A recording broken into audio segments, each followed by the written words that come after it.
control. Yeah, the first inning bugaboo for him, but after that it was just no fair. He gives up a couple hits, and after that it was, he turned the lights out on the Twins. In fact, he finishes the game 5 of 6 hitters, strikeouts, and his stuff just got better and better. He's going to have to figure out a little game he's going to have to play with himself to get that first inning bugaboo out of the way, and I think it's fun. He's got some healthy competition from Pineda. Maybe that'll push Felix to a higher point.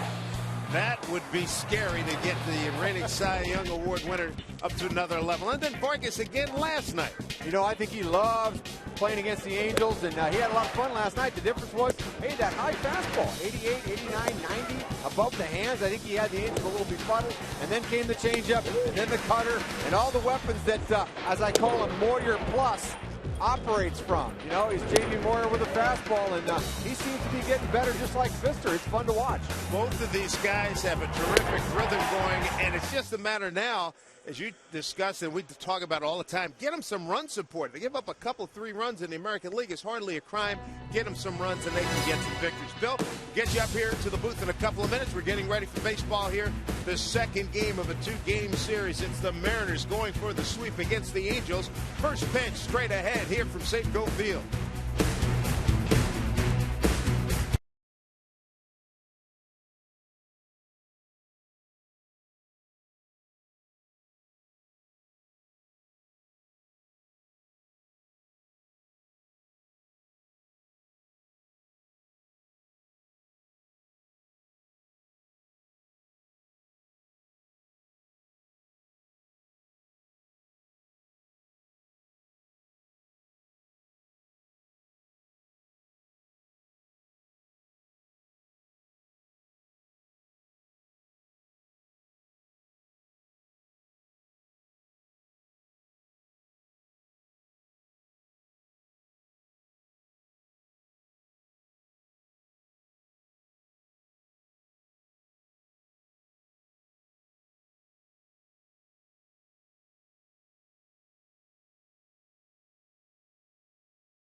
Brought to you by Banner Bank. Better ideas, better banking.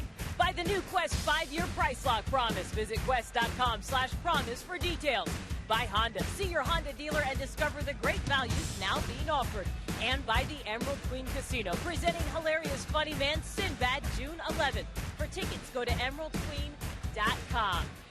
Welcome back to Safeco Field. We're getting you ready for first pitch today. And April is usually considered the month for pitchers, but May has produced impressive results from this staff. In 10 of the 14 games this month, the Mariners starters have pitched at least 7 innings. Now, that kind of effort and quality starts does more than just bolster the pitching staff.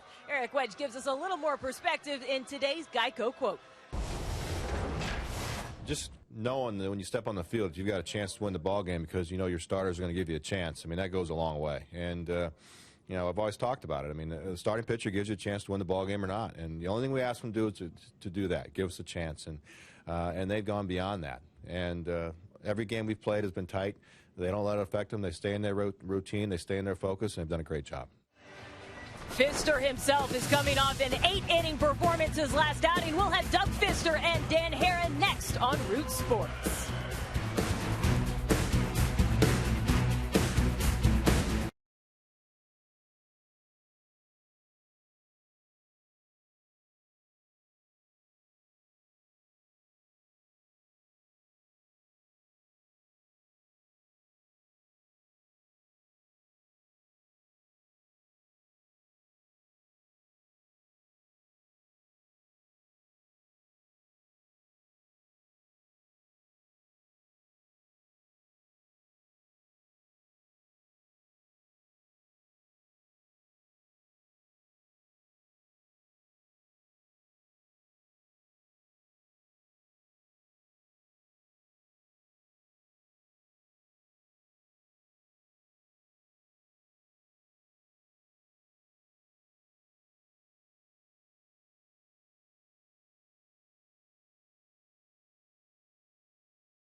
Well, anybody who lives here in Seattle, and including the Chamber of Commerce, everybody's got their chest stuck out because this is a gorgeous day to be in Seattle to watch the Mariners take on the Angels. Game 2 of a 2-game series.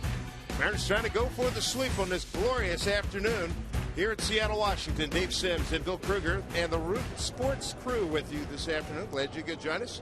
And we are ready for action. Doug Fister, get things started. Eric Aybar will stand in for the Angels. Fine shortstop, having an outstanding first 45 games of this season. Bunts through for strike one. Bill again showing me a lot of speed there. Land speed records here 2 days in a row. Yeah, I did a lot of stretching this morning. I think that was important. Always key. You got to have it. Aybar looks at strike two. That's one thing Doug Fister will do. He will throw strikes. You know, he's got the best walk to inning pitch ratio in history of the Mariners. 1.95. I remember when he came up, they were talking about, man, we got this tall kid, doesn't throw hard, but doesn't walk anybody. And that's super impressive. Talking to Eric Wedge about an hour ago. Every time he goes out, he says, I love the way this kid competes. And it's the same thing with Vargas. This one hit the ground to Adam Kennedy. And a quick one down. Let's take a look at the rest of the batting order, Bill. Thank you very much, Dave. Let's look at the Angels today. Leading off with Aybar in the leadoff spot. Abreu. Izturis is the DH hitting 3. Torrey Hunter at the cleanup spot. Kendrick in left field, a new position. Calles-Bo's your third baseman. Conger's the catcher today, a switch hitter. Trumbo at first base, and Alex Amarista will be at second base. On the mound, Doug Fister, who's been very, very steady this year. In fact, brilliant his last turn against Cleveland. Only gave up 4 hits and 2 runs, and got a lot better stuff. Showing you bigger fastball, using his curveball. Just kind of a metamorphosis for Fister this year. And about the cutter. He's added the cutter. He threw that one that cutter to Big Papi in Boston. To this day, still saying, where'd that come from? We'd never seen it. Yeah, it's a lot more than the sinker changeup guy he was last year. And to his credit, and to Vargas, both these guys have really expanded their repertoire, and it's made a big difference. 1-1 to Bobby Abreu. He's had a very accomplished career.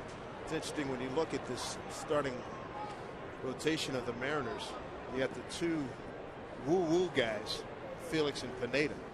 But then unheralded Fister and Vargas around the country. But if you follow the game, and we see these guys every 5 days, you know what great competitors they are. And they, like Herron, as you addressed earlier, if they'd gotten any kind of run support, their numbers, their win and loss numbers would be significantly better. Oh, without a question. This whole division suffers from lack of run support outside the Rangers.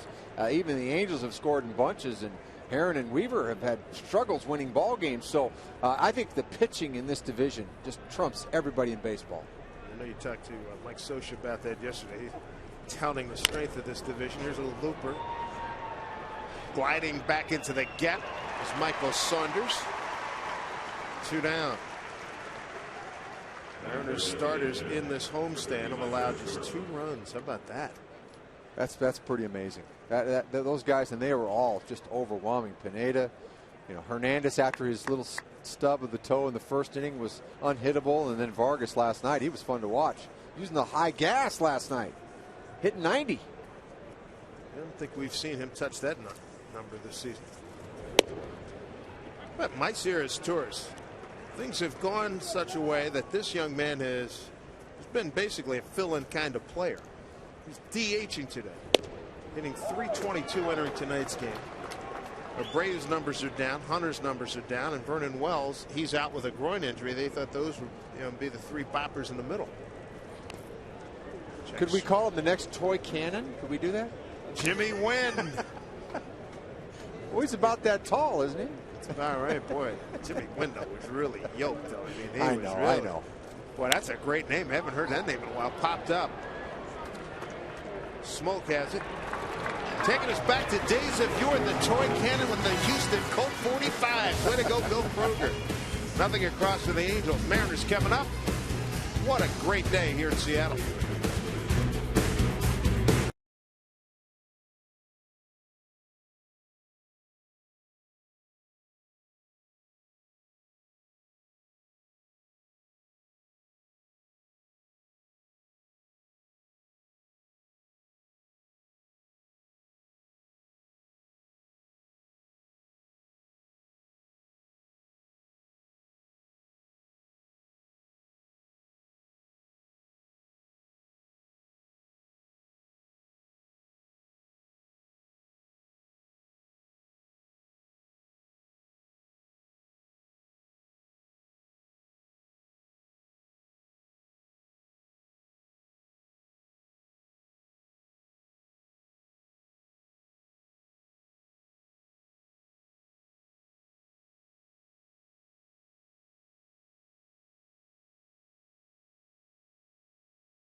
That we're enjoying. Glad you could join us from home as we take a look at the Mariner lineup today, Bill. Yeah, thank you very much, Dave. As usual, leading off with the incomparable Icho. Figgins in the 2-hole. Justin Smoak at first base hitting 3. Costu swinging the bat more. Better at the DH spot hitting 4. Kennedy at second. Luis Rodriguez is your shortstop.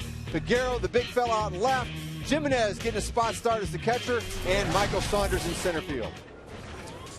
Danny Herrin, boy, this guy's been as good as you can be in this league. The only thing missing is run support. He hasn't won in his last 5 turns. Ichiro, nice dive by Amarista, and he got him. That's an outstanding play. 1 out. Boy, he had to go full layout. Herrin comes with the sinker. Amarista getting a spot start at second base. Boy, that's terrific range right now. They love this guy's athleticism and has to hurry because Ichiro, he's not half-stepping. Let's take a look at the defense for the Angels. Kendrick in left. Torrey Hunter in center of the best. Robbie Abreu in right. In the infield, third to first. Callejo, Ibar, Amarista, and Trumbo. Conger's your catcher mostly every day, and Danny Herrin on the hill. Great Conger from Federal Way, Washington. One of 4 switch hitters in the lineup. Here's a switch hitter, Sean Figgins.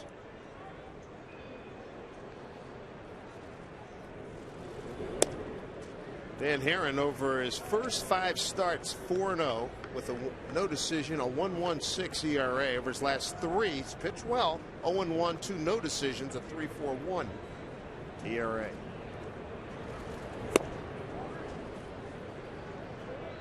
Yeah, these numbers are pretty eye-popping. I'm not sure what FIP is, but it's a good number. First in strike pitching. Ball ratio, he's kind of like the new Cliff Lee in this league. And then you look at the rest of the numbers, but this guy, I mean, outstanding. You see the walks, 1.1 per 9. He's only walked 8, struck out 61. Runners per 9. The league's hitting 194 off this guy. He can really pitch. He can hold runners. He competes. There's not much that you don't like about him. He and Fister work quickly.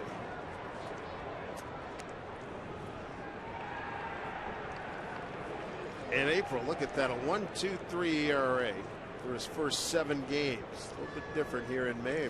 Mainly, that's a result of poor run support. Full count to Figgins. Howie Kendrick had him played perfectly. 2 outs. Batting third, first baseman number 17. Bring him just the smoke. Figgy staying inside the baseball. Got a ball up in the zone, probably a purposeful pitch, because you want to get a guy like Figgins to hit it in the air, and just really couldn't get on top of the pitch, and ends up hitting a fly ball where Kendrick can run it down, who's playing well positioned for a guy like Figgins. You can see the way they play Ichiro and Figgins. Real shallow and twisted over toward the left field line. We really see that in divisional play. Texas, Oakland, the Angels. It's interesting when you go back east. I think Boston, they were playing them straight up until after a couple of, maybe a game or two, and then they shifted into the formation. Here's Smoke. Leads the ball club in home runs and RBIs, doubles and total bases, slugging and on base. He's having a great first 43 games. You know, what more could you ask for? It's just his temperament, his work ethic. There's so much to like. I mean, he's steady every day, working hard every day, trying to get better. He's going to be a really good player here. Pretty simple hitting philosophy too, Bill. Just going up there. I see it, I hit it. As we mentioned earlier in the last couple of weeks. You don't want to clutter the mechanism. That's exactly right. He's a man of few words. Good kid. Goose Creek, South Carolina, suburb of Charleston. Well, you can't talk a lot there because you got to save your energy. It's hot. Hey man, you got that right. Oh, about another month. You want to be down there?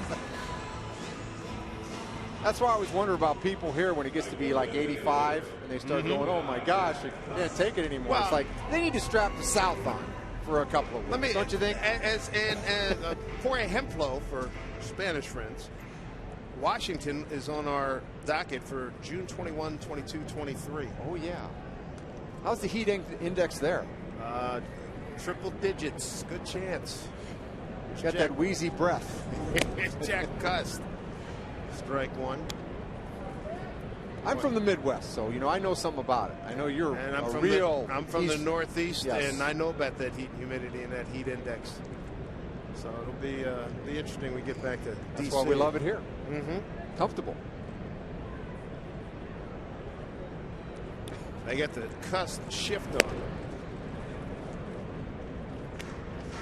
There's the deployment by Cayespo, Ibar, Amarista, and Trumbo. Well, coaches are certainly enthused by what Mr. Cust has done lately. It's just a matter of him getting on a home run trail. He's always been a very discerning hitter. He really takes and looks at pitches. He can draw a walk, high on base percentage, but you see the bat coming around, going to a little longer bat, got a little leg kick he's working on. Probably just watch Jose Bautista. That'd make you want a leg kick, won't it? It's working for him. That is really working as Jack goes fishing and strikes out. That'll do it for the Mariners. Here in the first inning, no score. Gorgeous day. That's the big story right now here in Seattle.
The Met, Dan Wilson, joins us here for the remainder of our game. Good to see you, Dan. How are you? Thanks, Dave. Good to be here. Sunshine, Safeco Field. This is outstanding. Can't beat it. Can't beat it. You know, Bill and I were talking about the pitching, and here's a check swing by Torrey Hunter. The pitching starting pitching has really been sensational. Absolutely. You know, you look at the last 3 starts these Mariners starters have thrown out there, some pretty impressive numbers, and that's, you know, it seems like pitching and offense are contagious. You get guys out there consistently day in, day out. Give your team a chance to win. Give yourself a good start. The next guy the next day does the same thing, Bill, and it just feeds off one another. And it's fun to watch because these guys are trying to outdo each other every time they take the mound. Yeah, we've watched the Atlanta Braves, you know, with Maddox and Glavine and Smokes and those guys. They did it for years, trying to outdo one another. And eventually, you know, the offense has got some time to get it sorted out. Adam Kennedy throws out Torrey Hunter, the Angels MVP from a year ago. One out here in the second. Hey, the 12th annual Collector Train Car Night is set for Friday, June 3rd. Mariners welcome the Rays here to Safeco Field. The first 20,000 fans you're going to get this year's edition. A Mariners Go Green fan car. Grab your Mariners Green and join us for Train Night by purchasing your tickets at mariners.com. And that's a very, very good point about feeding off it. The competitive juices amongst your own staff. The Phillies pitching staff is doing that this year.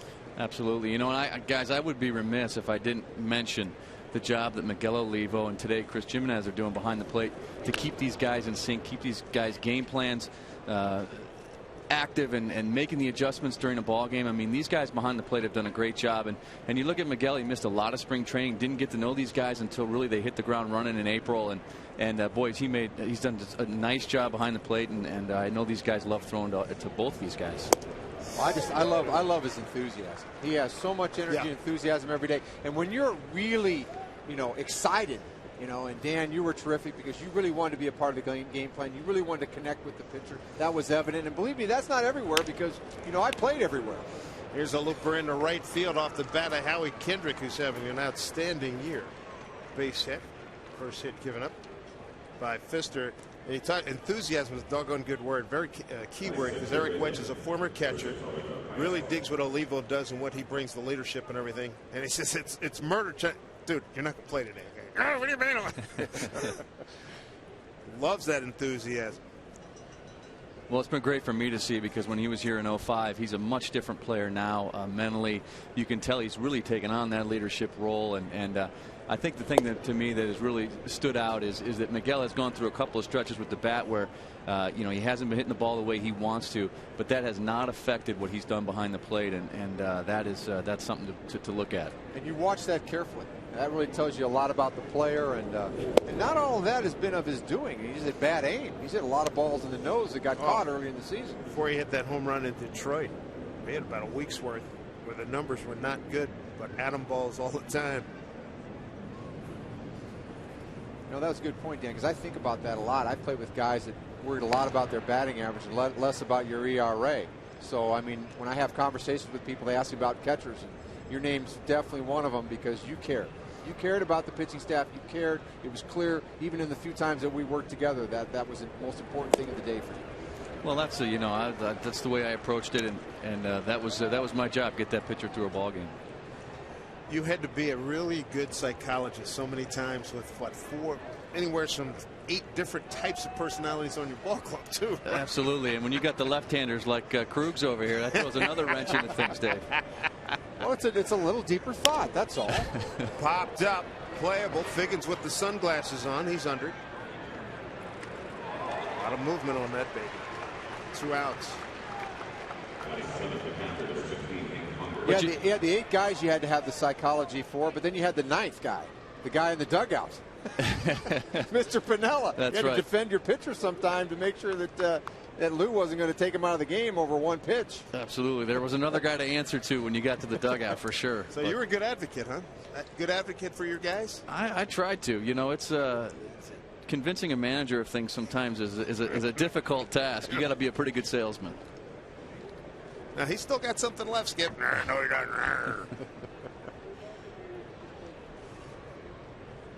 doesn't. Is there one incident that stands out along that regard where you had to say, hey, man, he's still got it? Yeah, you know, it's funny you mentioned that, Dave. We had a situation in the playoffs, Tim Belcher on the mound, and kind of getting late in the ball game, probably 6th inning, and we had a conference at the mound, and Lou asked, Belch, hey Belch, Lou always asked everybody, how do you feel? That's the first question. How you feeling? He comes out, he asks him, how you feeling? Belch says, Skip, I feel great. And you weren't going to tear the ball out of Tim Belcher's hands. He wanted that ball, and he gave him the answer. Skip, I feel great. I can get this next guy. We'll get you in the dugout. And he looked at me and he said, is he telling the truth, son? That was a pivotal moment there. But yeah, no, and I said, hey, Skip, I think he's strong enough, and he did get out of the inning. There's trouble here, down into the corner. This off the bat of Hank Conger. Coming around is Kendrick, and he'll hold at third. So the Federal Way Washington native Hank Conger with the double. And for Hank, that's his 4th 2-base hit. It was a pretty good looking left-handed stroke, squaring up a fastball. Conger's got pretty good numbers. He's got some power, switch hitter, and the Angels like him a lot. Pretty typical of an Angel ball club, and run by Mike Scioscia. He's one of 4 switch hitters in the lineup today. Here's Mark Trumbo. Very much a power source for this Angel ball club. You watch him, we mentioned this last night, you watch him at address right before the pitcher throws. He looks like a left-handed, the reverse photo of Adam Dunn. And each row, way he holds that bat out there. That time, there it is right there, the timing mechanism.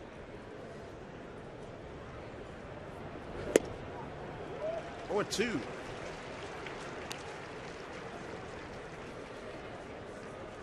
He's about the only guy in their lineup that looks like a power hitter. The rest of them look like, Ninja Warriors or something. They're a short team. They're having their issues. He and Howie Kendrick lead the club with 6 home runs. Fister trying to get out of a 2-out, 2-on jam. 1-2. Give you an idea how well things are going with Trumbo. Leads the American League rookies in nearly every offensive category, including homers, hits, runs, total bases, and runs batted in. There you see the disparity between his fastball, and again, you see getting up into the low 90s. We saw that in Cleveland. More 4-seamers, Dan. You're seeing a lot more from Fister this year. 1-2 pitch. Punched into right field. Here comes Ichiro. Take care of it. And Fister survives a 2nd and 3rd 2-out situation here in the bottom of the 2nd. Tough competitor. Fresno, California. Kennedy, Rodriguez, and Peguero coming up.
We'll see if we can get you some rally fries. See how that goes through the course of the afternoon.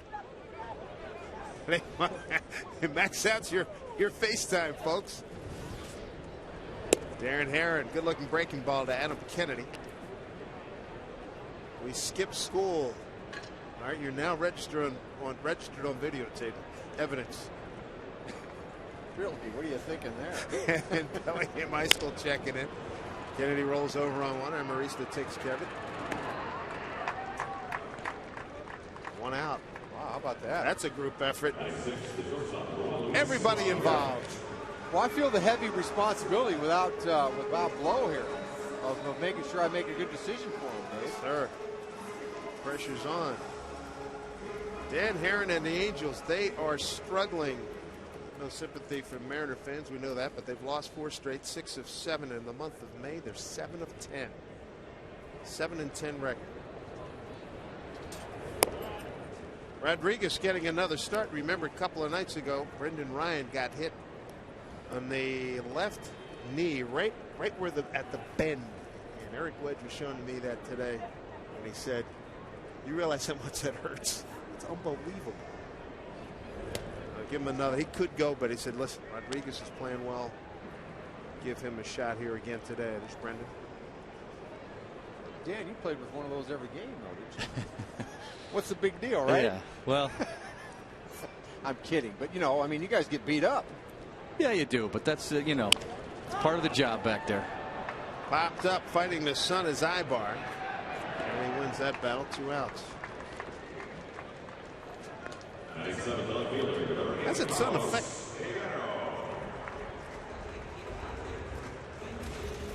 Here's Peguero.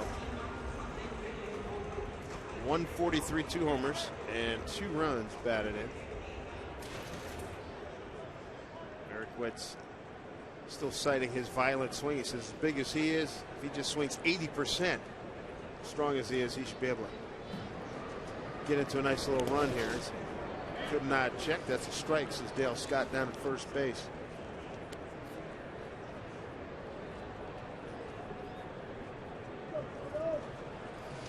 It's 245, big left-hander. Yeah.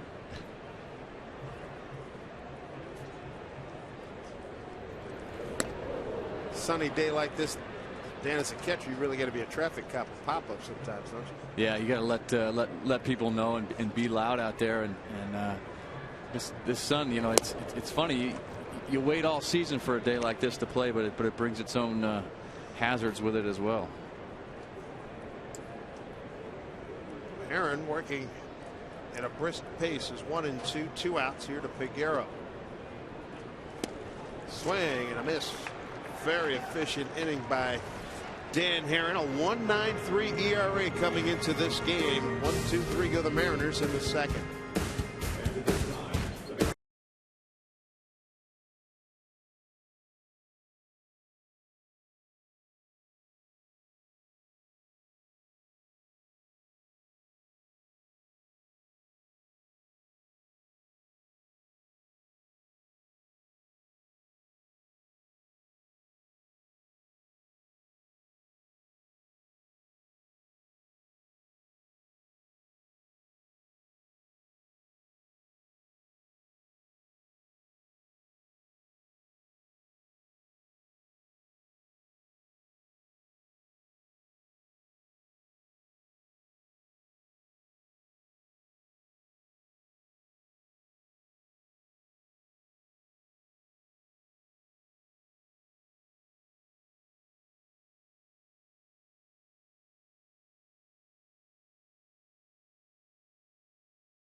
Two. Person on right's 92, and the other person is on 80 on the bucket list. They want to record this one for posterity. Number 1 fan, 102 years old. God bless you. Now, they didn't all. She certainly didn't get that way. Get the 102 having daily rally fries. But I mean, hey, 100. Look at that. 274 years young. I guess you're 80. You're the youngster. Puppy. Here's a pop-up, just what we were talking about. Figgy can't find it. Coming over to get it is Adam Kennedy. Just what we were talking about, the pop-up off the bat of Amarista, 1 out. Time now for our AT&T trivia question. Which active player has the most career steals? Carl Crawford, Omar Vizquel, Ichiro, or Juan Pierre? Boys, you want to take a stab at this? I'm going with B, Omar, just because he's been around for so long. I got to believe. That's where I'm going to. I'm going with longevity there. All right. How long is he going to play for? I don't know, but he looks great, man. Last time I saw him a couple games on TV recently. Looks great. You know, when he came in here last year, and he had a series with the White Sox, he was the best player on the field. He's unbelievably, you know, his youthfulness, his ability, it's just incredible. I'm going to go just for argument's sake, I'll go with Juan Pierre. This one really gets far foul. You know, you talk about Omar, Bill. He's a guy that you hated to have on base as a catcher. You never knew what Omar was going to do next, and he'd surprise you. He'd take off at strange counts and times where you didn't expect him to. He just had a great knack for the game and a great instinct about him that made him a very difficult player to contend with on the bases for sure. And not being a guy that loved to hold runners, I didn't like to see him out there. And he was like you said, a real pesky guy. The other guy that I hated was Paul Mulder, because if he got on second base, he'd have the series in 2 pitches. I just say go to third. Strike just 3. go on over. Called Ibar. He knew it. He was sitting on another pitch. And Fister beating with that one. 2 down. First strikeout for Doug Fister. Yeah, Paul Mahler, a guy, again, you know, you talk about Omar and his longevity. Paul's a guy I think is maybe one of the smartest guys in the game. We had a chance as a coach one year to soak him up. I'd known him from the past, from the University of Minnesota, some of the alumni games we had a chance to be a part of together. But this guy, I mean, he came to spring training the year he was a coach with us, and he'd talk about base running and the things he was looking for during base running. He'd watch infield guys' throws and what kind of jumps they got on the ball. This guy saw stuff on a baseball field that not many guys saw, and that's what made him an unbelievable player. I like what you said about how he watched guys on infield. It's amazing how much info you can pick up watching infield and outfield. Absolutely. Being perceptive, you know, you can solve a lot of things because there's so much pre-scripting to baseball. And yeah, like I said, Mulder, unbelievable player, and definitely the same with me. The smartest player I ever played with, easily. Absolutely. Go first to third with anybody in the game ever. Bobby Abreu just continues to be productive. He's behind 0-2, and he singles up the middle. It's a cut fastball right here, Danny, and pulls his hands in pretty good. He does. You know, lefties like that ball down and in. It looks like that maybe cut down and in, but he did. He pulled his hands in there and didn't get the extension he wanted, but was able to just strike that ball, stayed inside it nice, and struck it right up the middle. I hate guys like that. He's supposed to make a jam shot out of that one. It's a 304 hitter against the Mariners' career. Amazing. He's a 300 hitter, basically, his career. He's unbelievable. Here's this tourist. He popped out the smoke. This one driven deep to right. Down the line. It is a foul ball. First base umpire John Tumpane.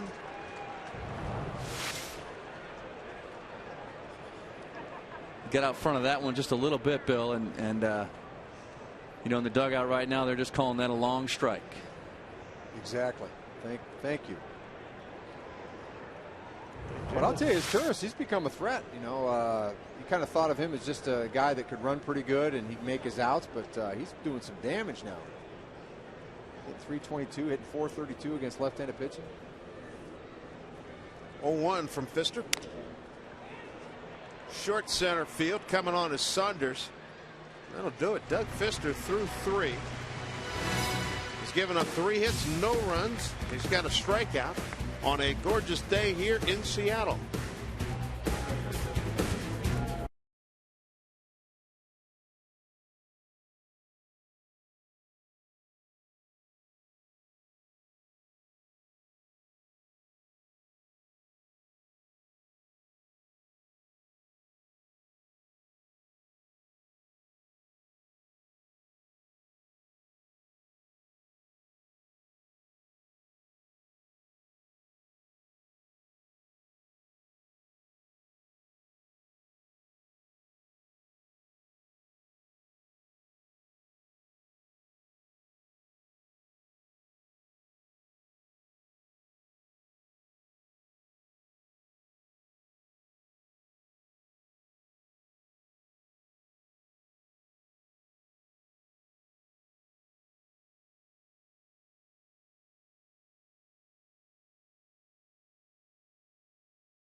Franklin Gutierrez, fly swatter day here. Dual purpose, fan, fly swatter. Not bad.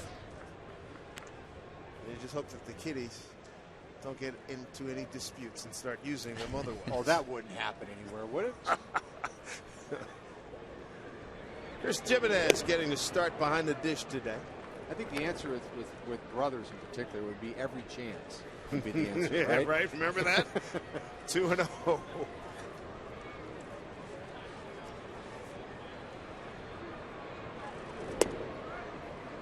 Again, you had like older brothers, right? Did you have Yeah. older brothers? Yeah. Yep. So you had to figure out ways to get back at them, right? Oh yeah, I thought I saw a fly on your head.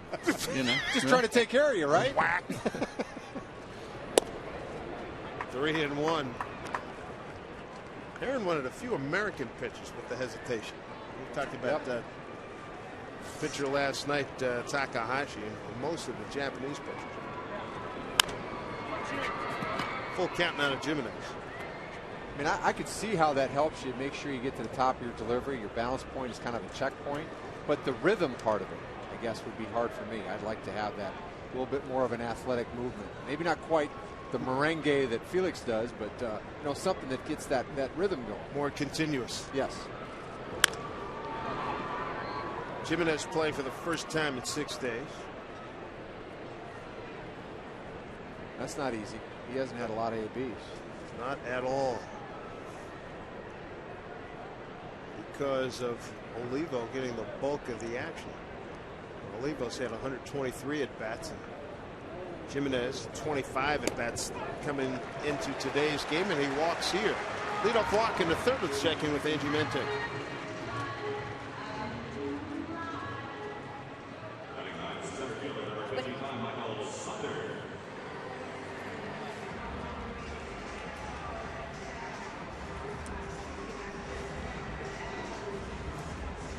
All right, Angie, thank you very much.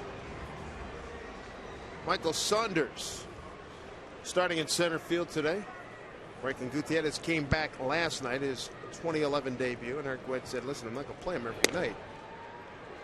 So he works his way back into tip-top 100% condition after the irritable bowel syndrome that he battled through his spring training in the first month of the season.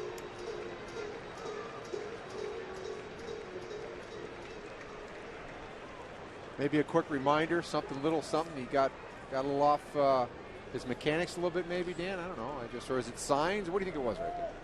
Probably, I would say it has more to do with signs. You know, typically, probably not going to give him something mechanical right there, but probably talking to bunt defense, maybe. Right. If the runner gets a second, what we're going to use for signs, maybe they forgot to discuss that or whatever. But well, nice job by Saunders to get that bunt down. see Michael with the bat at the top of the strike zone, and then he goes down to get the ball. If you start with the bat up at the top of the strike zone and go down, you're going to be sure to be on top of the ball. Michael does a great job with the bat, and especially with his bunting, and you can see why right there. Outstanding job, outstanding fundamentals. Third sacrifice for Saunders. Ryan leads the club with 5.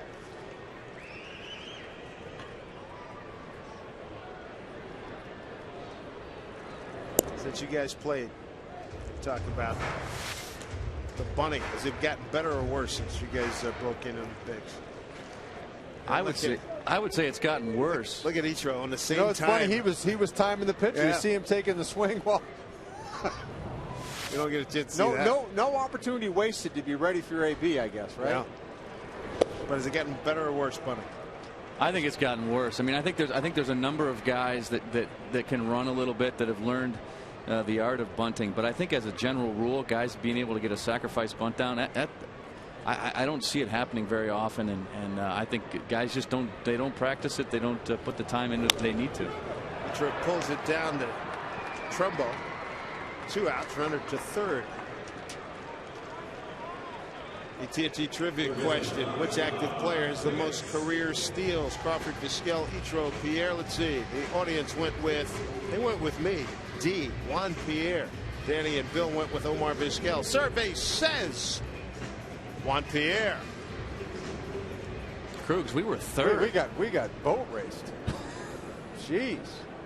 Well, we knew Crawford runs like the wind. Pierre's had a lot of steals. We didn't really think about that in the National League. Hey, forget about him. Yeah, But Vizquel's had what? How many years has he been? 20? 22. Yeah. Wow. He's a selective runner, though. He doesn't run for volume. He runs when you need him to run. You know, I played with Robin Yount. He'd have 25 steals a year, but they were in the 6th or 7th when you needed to get a guy to second to score a run. To me, that's what counts. Okay. Now, granted, the other guys are impact guys that put pressure on you, but Robin Yount, he knew how to play the game. Figgins trying to pick up the first run of the game with 2 outs here. Going back is third baseman Kai Espel. Nice play. And Figgy left there to watch. The runner to third. Can't get him home. 3 complete here at Safeco. No score.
And where is Jen Mueller? You know, I am trying to see over the hand-operated scoreboard. I wore my highest high heels today, and I am standing on this little block of wood that enables Michael, the scorekeeper here, to see over. But I would do an awful job out here. It's up to Michael, really, to either peer through these little holes or to stand and see over the top. Dave, my calves would get sore halfway through the game. Kareem Abdul-Jabbar was not available, huh? I think he's lobbying right now for a statue. I think. I saw that. Yeah, I think he's busy. Strike 1 to Torrey Hunter. 4th inning. Totally unrelated. That Kareem Abdul-Jabbar does deserve a statue down in L.A., but that's a whole nother deal. Almost hit near Jen Mueller. General vicinity. 0-2 to Hunter. He grounded out to second base. 1 strikeout for Fister thus far. He's allowed 3 hits and he has not issued a walk, and Hunter could not check. Strikeout number 2. And let's check back in with Jen Mueller. What's it like seeing a ball coming at you? It's a little scary out here because you can't really see how quickly it's coming. And when the ball rattles off of this, see how loud that is? Yeah, that'll put a jump in you. See, we're scaring the fans out here. That'll put a jump in you for sure. That's the same kind of noise it makes when you're in the Green Monster. Here's a drive coming right at you, Jen. Long fly, and it is gone. It almost hit her for crying out loud. Holy mackerel. Howie Kendrick with the home run, and it's 1-0 Angels. No sooner do we do a feature out there, and he got incoming. Howie Kendrick with his 7th home run, his 18th RBI, having an outstanding season. I think the answer is to Big Jen stay out there only when we're at bat. Yeah, that might not be a bad idea. You're Howie Kendrick, you know, who's having an excellent season. An outstanding up the middle hitter. He got a ball in the inner half that he turned around there. Danny. He's normally up the middle of the field the other way, but every once in a while, kind of like Edgar, he'll pull his hands in and try to go deep. Yeah, it looked like a pitch that he really liked, and about thigh high on the inner half, and you know, that's a ball typically a hitter's going to react to down in there, and he just dropped the head of the bat, and that ball took off. Ends a streak of 20 consecutive scoreless innings for the Mariners. Mariner pitching staff. And Let's see where it landed. Boy. And right near our camera. Guy out there. Calles, fouls went off. Aaron out there. You got to be alive out there too, Aaron. That just made that young man's day, and there's Aaron. Aaron, you figured just go out there and get a little sun, eh, pal? You're ducking. Now, that's the first run for the Angels over the last 24 innings. You mentioned they've lost 4 straight, 6 of 7. 2-2. Kennedy to his left. Throws the smoke for the second out. Home run, the 4th given up by Doug Fister this season. They're not bad as long as they're solo shots. It's that 3-run bomb that really stings. 1-0 Angels. 2 outs. Here's Hank Conger. Hank Conger, who doubled to right field in his first at bat. Switch hitting catcher.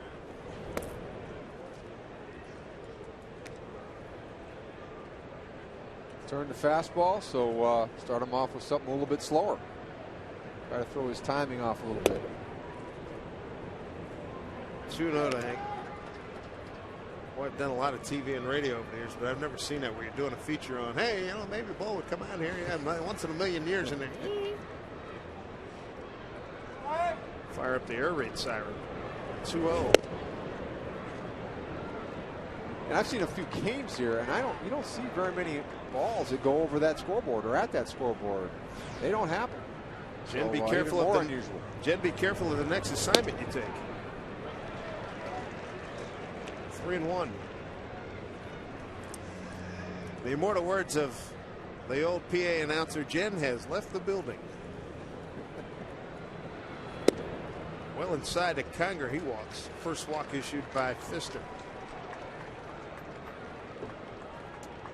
Kind of some careful pitching right there. Gave up the home run. Gave Got a up the big double right-hander him. on deck, and Conger had a pretty good swing at him last time, so he didn't get out over the plate with him. He tried to cut that ball in on the inside corner on a 3-1 count. Yeah, and he went 2-0.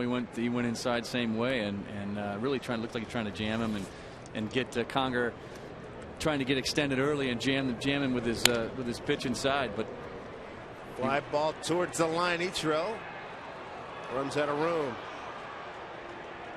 Boy, it looked like he had that one totally timed up too. He took the little stutter step, give himself a chance.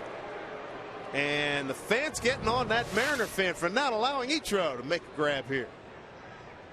And he's wearing the shirt. He's got an Ichiro shirt on.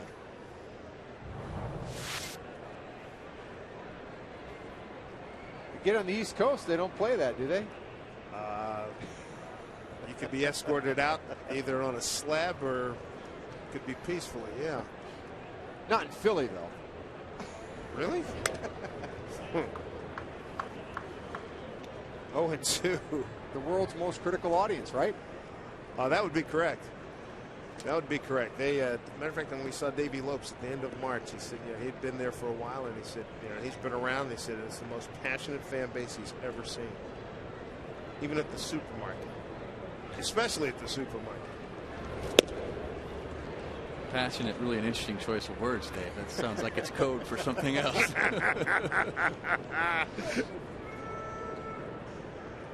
I get after it. Every person has an opinion on it, too. 2 balls, 2 strikes. Just ask Mike Schmidt or Dick Allen. Hey, let me or tell who you. wrote "boo" in the infield. That's right. I was a lot of those games when Richard Anthony Allen was one of the great right-hand hitters in the National League. And they booed Mike Schmidt. I can remember that when I was an intern in Philly, 73. He was wearing it pretty hard then. That'll get fouled 2-2. I mean, how good do you got to be? Yeah, I know. Yeah. He had 548 home runs. Finished in the 9 or 10 all time, maybe a little bit lower. But and for a big man, could cover some ground at third base. Did a good job. It's a great goal glove third base. Fister uses that 6'8" height to good effect. gives up a home run to Kendrick, and that'll do it in the 4th inning. And the Angels have a 1-0 lead.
Kicking the ball around with your mom.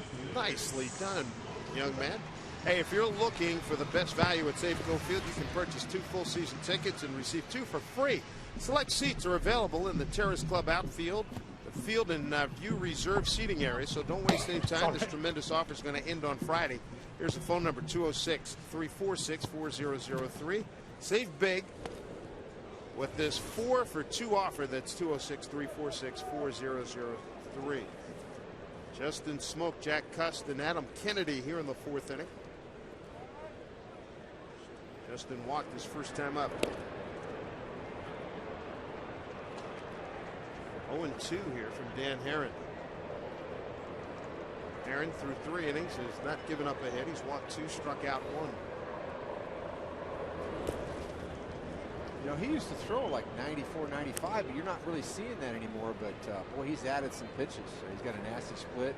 So a short slider, curveball, good command. Working from the extreme first base side of the rubber. A lot of movement, just like you said. 2-2. Pretty good takes right there. Some nasty splits right there that he spit on.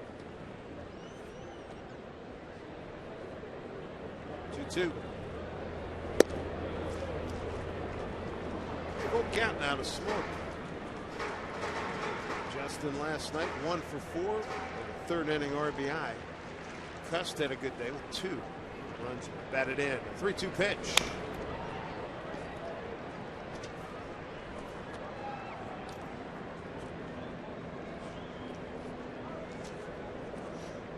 Aaron's 30 years old, out of Monterey Park, California, resides in Scottsdale, Arizona now. Came over for Joe Saunders from Arizona. Strikes out Justin Smoak. That's the 3rd K this afternoon for Herron. Take a look at the Mariners calendar. It's brought to you by Sleep Country USA. On to San Diego after this game tonight, a weekend series. 3 in Minnesota, and then back home for one of the longer homestands of the season. That'll be with New York, Baltimore, and Tampa Bay.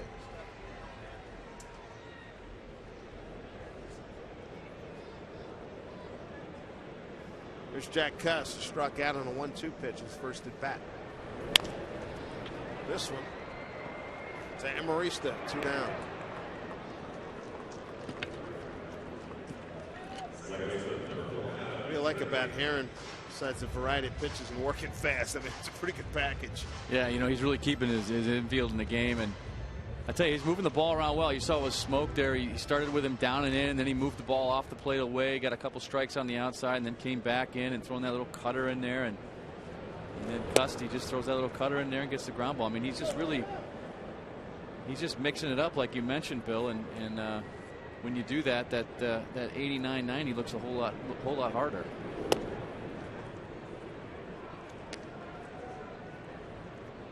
Yeah, I'd say you can't look in or away. You can't kind of get that feeling about predictability on a pitch, what you're going to get. 2-1. Hence his 1.93 ERA coming into today's game. 2-1. Adam Kennedy to center field. Torrey Hunter got a great jump on it. That'll do it. So Herron goes 1-2-3 in the fourth. It's the Angels 1-0 on the Howie Kendrick home run.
Ready for action here at Safeco Field. Top of the fifth inning. Hey, it's my dad's birthday, and all he wants is to meet the rally fry girl with fries for me. Okay. That kid's going to have any room for fries. See that bag of popcorn he's working on? Jeez. That was like a junior Jim Lang in the dating game. Yeah, look at that. Of course, you know, they got like the bottomless stomach, right? Well struck, right field. Ichiro going back, has to play it off the fence. Digging into high gears, Amarista, and he's in with a double. Amarista with his second double of the season. Talked a little bit with Mark Gubicza before the game. They said this guy's got some power. He's leading the Pacific Coast League in hitting. Ichiro makes the read, doesn't have a chance, and makes the decision to play it off the wall.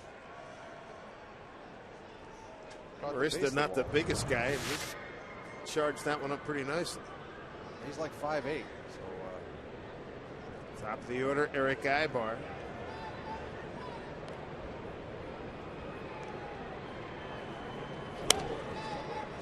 Popped out of play.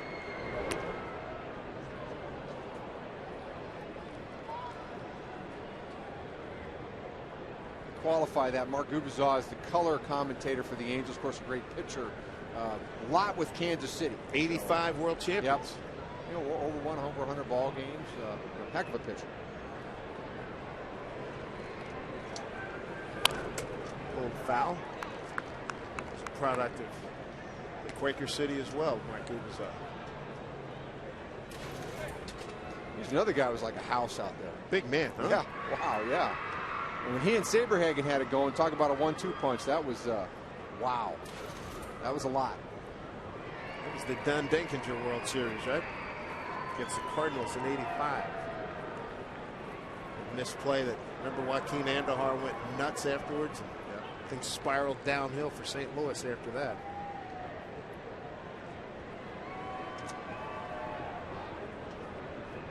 The Homer Hankies in the Metrodome. That was to the home field advantage there. Some pop jump. McGarrow will take it. It's got to be an education for him in the sun. First time on a big sunny day here in Safeco Field for that young man. About 3 pitches ago. Dan, you've been there. Look at the follow through. Chris Gimenez. El Kabong. That'll wake you up. I'll tell you. You know, there are some guys in the league with that long backswing, and it does not take you long to figure out who those guys are, and you never forget. All it takes is one time, and you scooch back a hair when those guys come into the box. All it takes. I mean, you got the helmet on, but that doesn't necessarily make it painless, right? You know, it's more just the shock of it because you're not expecting it at all, and then comes down and clocks you. Yeah, it doesn't. It's not so much the pain as it is just the impact of the blow. So, was there ever a time you didn't wear a helmet? Maybe when you started out. By that time, or maybe by the time you started catching, that was already in vogue. I know Bench was the first one to really get that going. Yeah, I mean, I always wore some kind of helmet, but I can't imagine. You know, I think I remember watching Rick Dempsey as a kid wearing a hat out there. Yeah, right. He's one of the last ones. That's. When you go back and look at glorious black and white newsreel footage, and you're going, "Oh my goodness." These guys, and a lot of the great catchers, you're totally amazed at Yogi Berra and people like that could play at that position as long as they did. Gives you an idea how great they were. He and Campanella, those two guys at the very top, but still. And you think about, Dan, you were a hockey goalie. Those guys back in the 60s, They didn't even wear them. Glenn Hall, I mean, for the Blackhawks, no mask, for crying out loud. What were they thinking? I don't know. Thankfully, the sticks were flat then. There was no curve, so the puck was tough to get in the air, but still. Well, Mr. Hull changed that, you might remember. Yes. But he didn't have it. Gump Worsley didn't wear a mask. I'm thinking of guys back in the day. Yeah, you're right. Late 50s, early 60s. I think it was it Jerry Cheevers with Boston who wore the white mask and put stitches on his face? Jerry Cheevers, absolutely. And, Jacques Plante. Jacques Plante. I believe Jacques was the first one to wear the mask. 2-1 to Abreu, who's 1 for 2. I was fed hockey at an early age. Grew up at WGN, so there you go. And you know a little bit about that. Shoots cable before cable. Chicago Blackhawks. Well done. And then Bobby Hull came with the banana stick and then terrorized everybody because he could shoot it hard, 100 miles per hour plus, and it would knuckle. Down the left side, man. Here it comes. Winding up. Fister. We've got the whole audience lost. We have no hockey. No. You got some good. No, you had a good. It's a good liberal arts program for sports. It's covering the entire sports scene here on a glorious day. I mean, all we need is some more coffee and we'll be good. Well, to bring it full circle, I mean, the catching masks today are like goaltenders' masks in hockey. I mean, they have the front and the back, and some guys don't go with the helmet and mask anymore. They go with that one piece. And what do you think about that? Did you like that? I didn't like it. It felt very hot, very constricting, and plus I'm more of a traditionalist. I went with the old school stuff. But even CB Buckner, the umpire, is working second base. When he works behind the plate, he wears the full hockey mask. Yep. Yeah, I always, when I look at this, I always think the same thing. The claustrophobia would probably make me a little nuts there.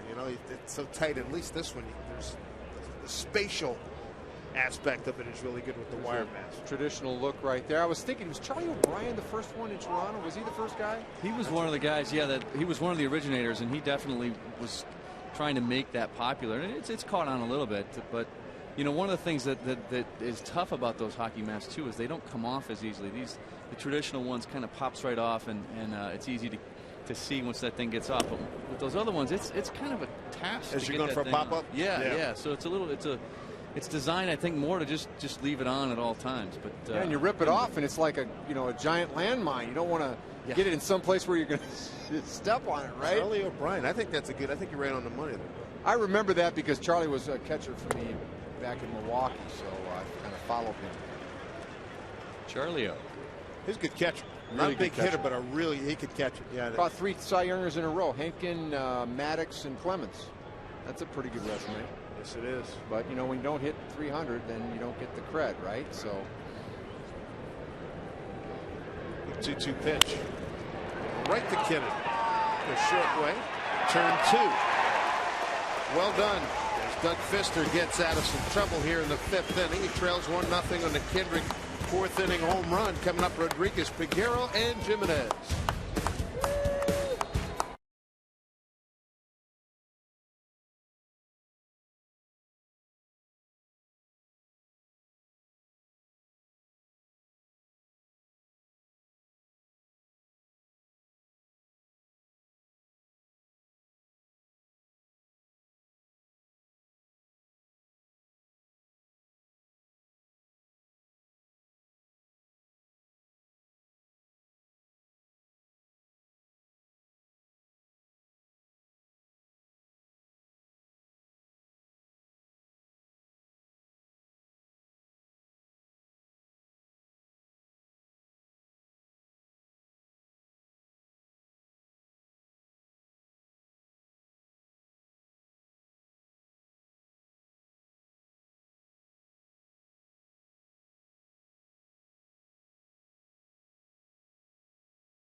Basketball analysts with Ellington, Anderson, and Simone. Beautiful family there.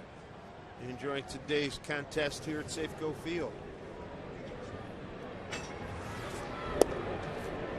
Leading off for the Mariners is Luis Rodriguez. Popped up the shortstop his first at bat.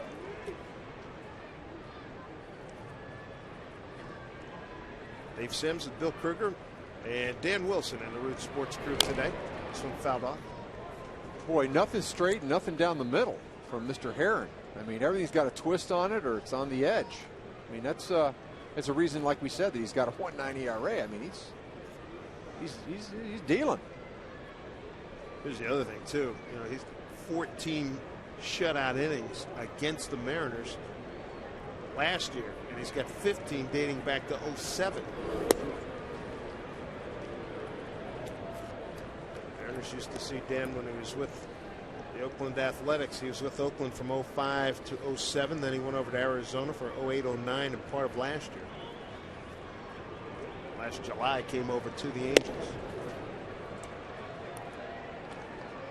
2-2.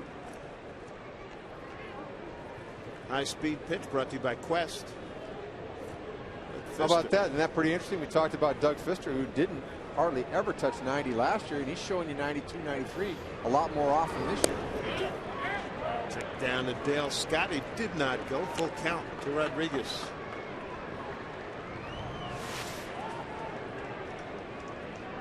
Rodriguez able to hold up right there on a pretty nasty, I don't know if that was a split or a hard slider down on the back leg, but tough to lay off that.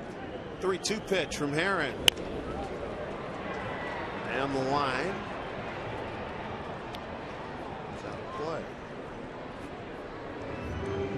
You know, you mentioned that movement, Bill, and you can just tell up here the crack of the bat. It's just they're not squaring the ball up at all. They just, as hitters, there's not a whole lot that they can rely upon, and that movement's just taking the ball to the different part of the bat. It's tough to square a guy like this up. He doesn't fall behind, and he'll straighten you up with the fastball like he did on Rodriguez. It's a rough seat. 3-2 and gets foul as well in a hurry. Is Jen covering down there by the tarp? Let's hope not.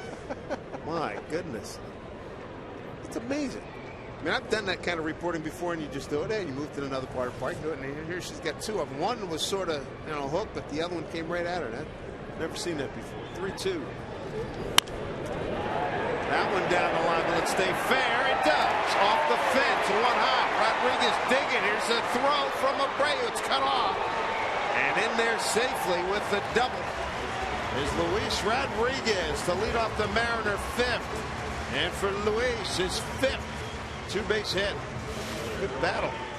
Well, that ball sounded really good off the bat that time. You can see that pitch down middle of the plate, and he just smokes that ball right on the barrel, carries down deep into the corner. And now take a look at C.B. Buckner, the umpire. How the ball got through. That's what happened. Well, he was.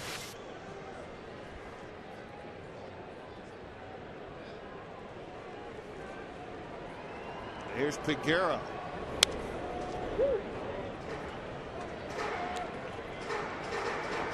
Carlos struck out on a 1-2 pitch in his first at bat back in the 2nd inning. First hit for the Mariners today. Aaron struck out 3 and walked 2.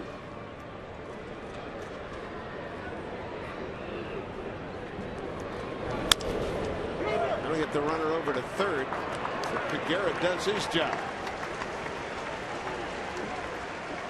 1 out. Runner at 3rd in this 1-0 Angel lead. Friday, May 27th, Viva Las Vargas night when the Mariners meet the Yankees. First 10,000 fans take home a pair of Elvis-style sunglasses as we salute Mariner pitcher Jason Vargas. Plus, one lucky fan's going to win a trip to Las Vegas. Trip for 2. And make sure you join us that night. Viva Las Vargas night as the Mariners host the Yankees Friday, May 27th. Get your tickets at mariners.com/tickets.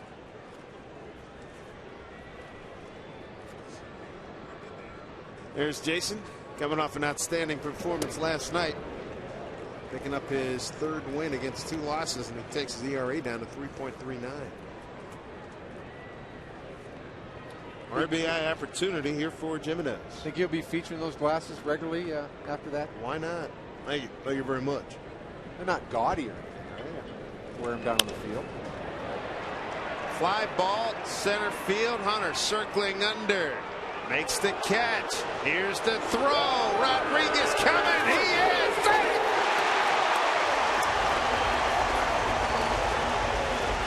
Tie ball game at 1-1 on the sacrifice fly by Chris Jimenez. Mike Scioscia not happy with home plate umpire Jerry Meals. Nice throw by Torrey Hunter. Well, we can see Torrey Hunter get behind this ball really well. And corks a great throw to home plate, Dan. absolutely, and it was right on the money too, Bill. And Conger looked like he was trying to sell him with a little bit of a deke there, as if the throw wasn't coming in, just kind of giving that laissez-faire kind of look. But a nice slide in there by Rodriguez, and just did get his foot in there, and a great throw, a great tag. But Rodriguez was just up to the task. Well, that's a good bang-bang play all around. Looks like he had that front foot in there, and Rodriguez was able to kick that out of there. You kind of wonder with Conger, was he so much into the deke that maybe he didn't get quite enough of a position on that side of the plate, or was he okay? Well, you know, it's a tough thing because you got to put your foot on the corner of the plate, and then you have to turn your body to right center there. That's where the throw's coming from, and you have no idea where that runner is. But you try to give the runner a little bit of the plate, and then when you catch the ball, you try to take the plate away. But like Dave said, yeah. it was bang bang, and everything kind of arrived at once. Chris Jimenez with his third RBI. Here's Saunders behind 0-2. Boy, Torrey did a good job circling, getting good momentum, good throw. That was a good sell job by Conger. 2-2. Chris Jimenez today in a rare start, a walk and a sacrifice fly. Ties the game here 1-1 in the fifth.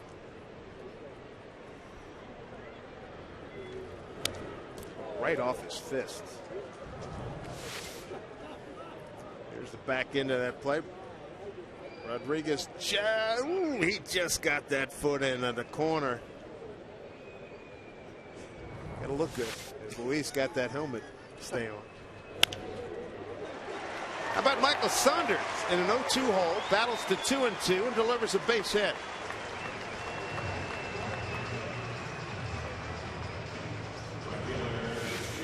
There's Luis Rodriguez. Yeah, I'm safe and I look good. Looks like he was making the play and then tipping his cap to the fans there. It's impressive. It was a good play, though. Good slide. Yeah. It's little things in a game when you play one-run games like the Mariners do. Little things win. So gotta have it. Ichiro, 2 outs, runner on. So I talked to Gubiza about this and holding the baseball. See him hold. Pfister in deep contemplation. Good guy, very intense. Eric Wedge is a very intense guy. He can't say enough about Pfister. He loves the way both he and Vargas, because Pineda and Felix Gibbons, they're just lights out. Fabulous talent. These guys, a little bit different type of pitcher. Well, the ability to read the bat, read the hitter, the game plan. Saunders takes off. He's in safely. Did he overslide? No. C.B. Buckner said he maintained contact with that left toe. That was close. 3rd stolen base for Saunders.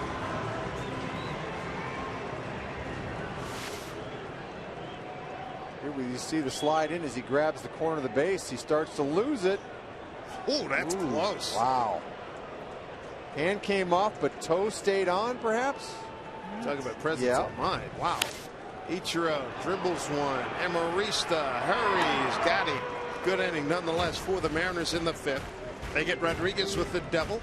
Moved over by Peguero. Jimenez scores him on a sac fly. Scores tied at 1-1.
Time's running out to lock in your 16-game plan for the 2011 season.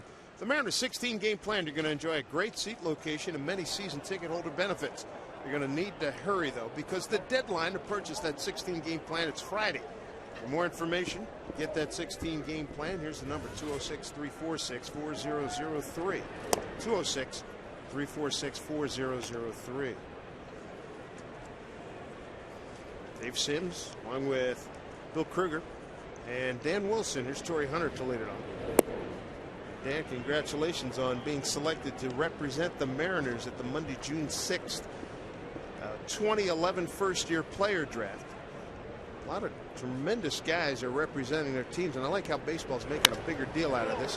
This one blistered down to Figgins, and he throws out his old teammate Torrey Hunter.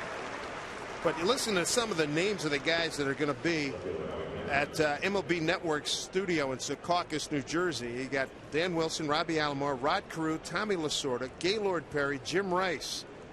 Let's see, Carlos Baerga, Mike Bordick, Bert Campaneris here in Augusta, Dave Cash, Eric Davis, Gary DiSarcina, Ralph Garr, Roberto Hernandez. What a crew.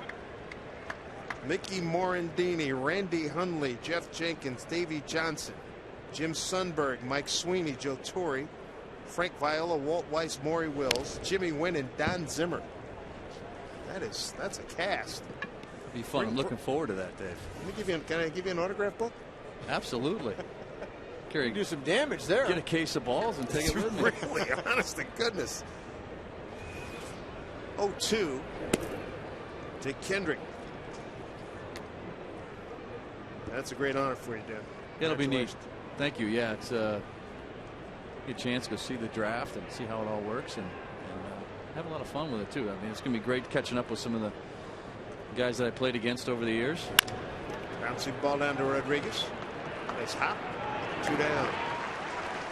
Mariners have the second pick in the draft, so it should be exciting time for Seattle as well. You know it. Talking to Jack Zarinchik yesterday, the general manager was saying that he's got all the scouts coming in shortly, and he said it's always exciting when you get all the scouts and you get guys getting up. Now here's why you got to take my guy. Right? I like him because good stuff. And Jack really empowers his talent to do that. I mean, he's one of the key. best at that, I think. And he expects hard work. He expects solid answers, but he's going to respect their opinions and pull it all together. There's Callaspo. 2 down here in the 6th. That is exciting. You're building your ball club. Bright young talent. Still excited about Ackley. Dustin Ackley down at Tacoma. He's been tearing it up with the stick this month of May. And very well could see him sometime in mid-June.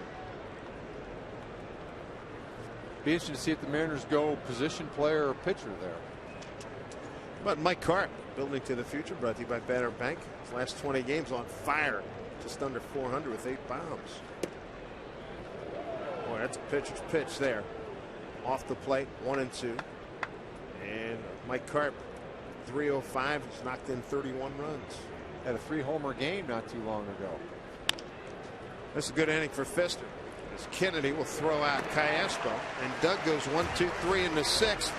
12 pitches after his ball club ties it up in the bottom of the 5th. He throws a 0 up on the board in the 6th.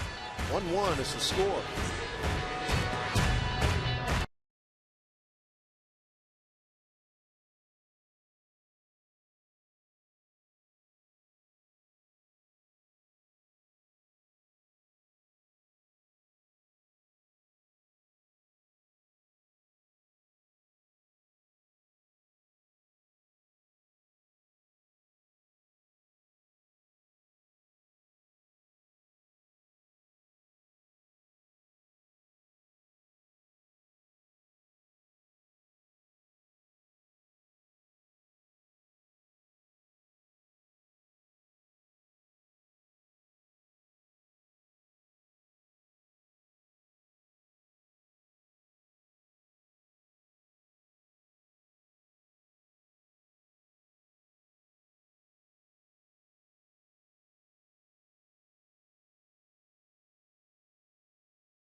Brief series with the Angels.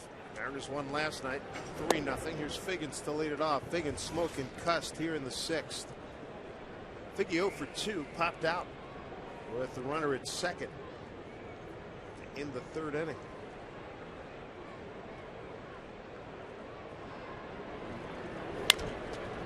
Dribbles this one towards Amarista. Off of and safe. And Heron can't believe it.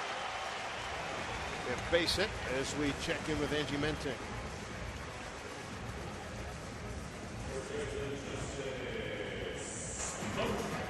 Our Sterling Savings Bank score takes us to Oakland, where the Twins are trying to make it 3 straight, Dave.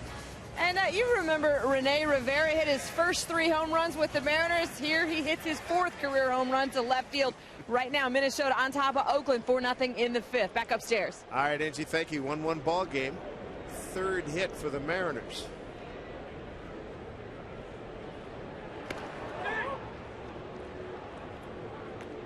Figgins 7 for 11. Base running. Base stealing, I should say. Smoke with a walk and a strikeout this far.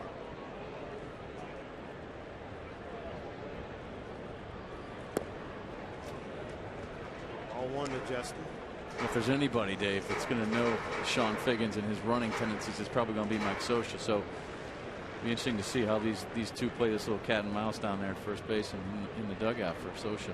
And in between, you got a pitcher in Herron that does a pretty good job of holding runners.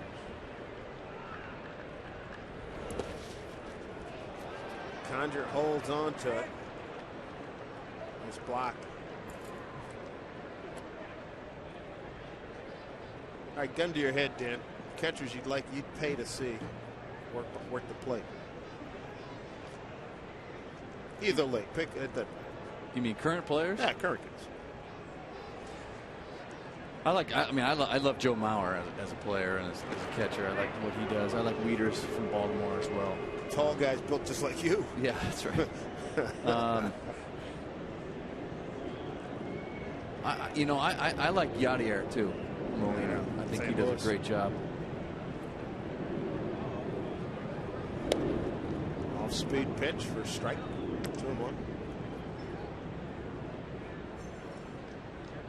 Again, there you see the fact that Herron just won't give in. A 2-0 count. He got a look like a split, just like get me over split right there. So no give in. Well, that's a good view.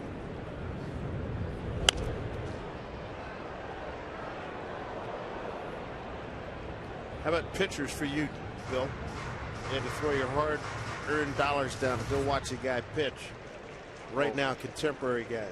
Well, I think we have one here in town that you got to pay to watch, and maybe a second in Pineda. He's been so fun. Beyond him, I think the most unique guy that you'll see is Tim Lincecum, and I think that's a pretty entertaining guy to watch pitch. But there are certainly others that are out there that are terrific.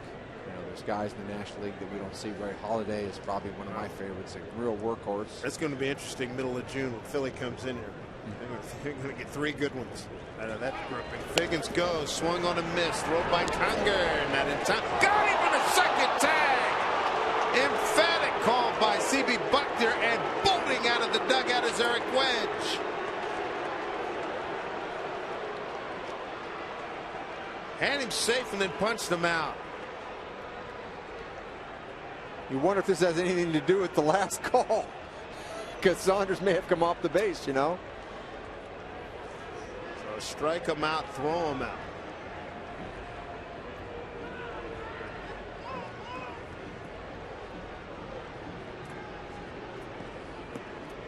Here's Figgy taking off, swinging a miss, smoke, slide, safe.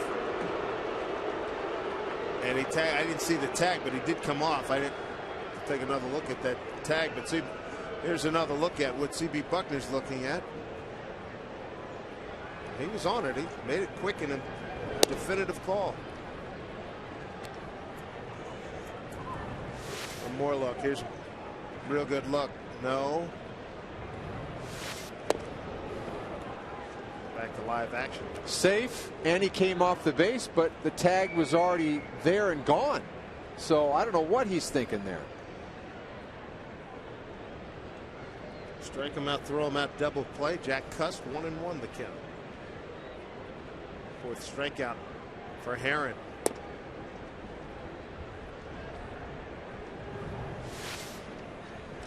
Miller Lite, thank you. Well, he never applied the tag again. Yeah. Yeah, it looks like Buckner was watching the foot and didn't realize that the tag wasn't still on him. Coming over. Kendrick fighting that sun. It's a foul ball. Second baseman by trade got to it and overran it.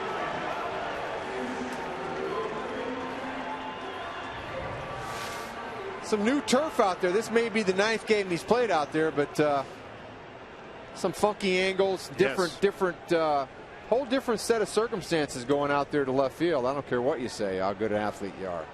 Get that ball up in the sun a little bit, looking for the stands. There's clank. Right. Knowing that you're closing in, your own little radar sonar is going beep, beep, beep, beep. And plus, you know, the baseball gods, they don't like you twisting the game around too much. You know, they're going to test you for doing that. 2-2. Cuss takes a third strike. That'll do it for the Mariners as they send just the minimum against Heron in the 6th. It's a good ball game at 1-1.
Rally Fry time. Bill, what do you got?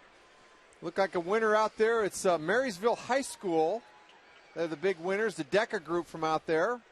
They're going to have a little delight here. In fact, Danica Valadez, the one with the green headband on, she is the first place winner for their Deca competition. So kudos to Marysville and their signage. You're here.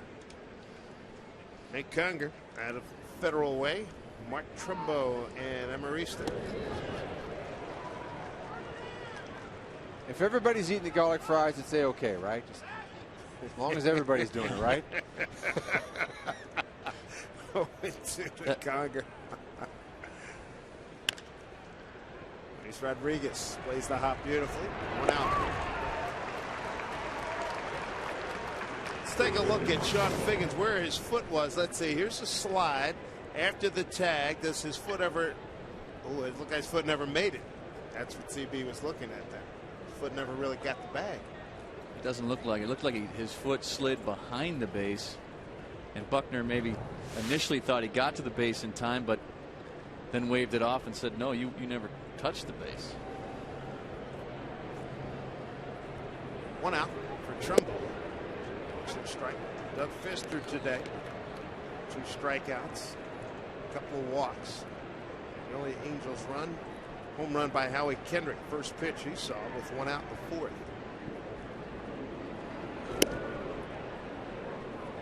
That run for the Angels, the first in 24 innings, and it ended a Mariner pitching run of 20 scoreless against over the last couple of games. You see the pitch count with Doug Fister. Starting to reach the, as I call it, the pumpkin line, but he's throwing the ball so good. Nice, comfortable day to throw in. I mean, there's a lot of, I think, subjective things that need to bring into the conversation when we start talking about that line in the sand that we so follow in baseball with starting pitching.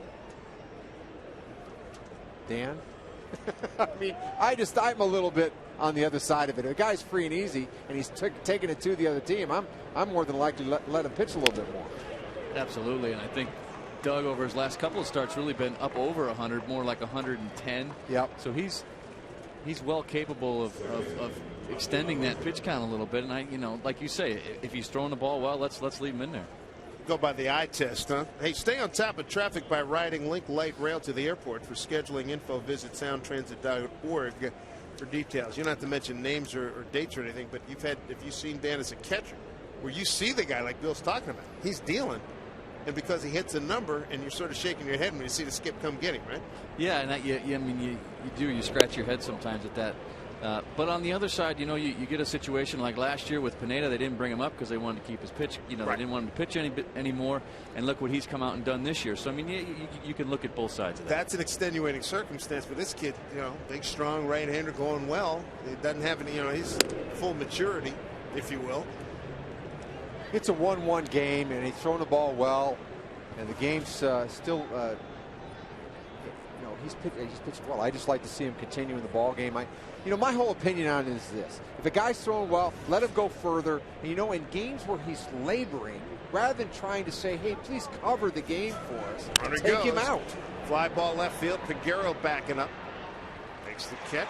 But we tend to go the opposite way. We tend to take them out when they're going well, and then when he's not going well, hey, please cover for the bullpen. I'm the opposite way. Gotcha. And then they rest the day that they labor. They come out early. There you see the numbers there. The fourth, he had a little bit of work to do, but other than that, he's been machine-like. Gave up the home run in the fourth, got out of some trouble in the fifth with a double play, and retired 4 in a row. Gave up a base hit to Trumbo here in the seventh, but now he's got 2 outs. And he's got Ibar at the top of the order, 0 for 3.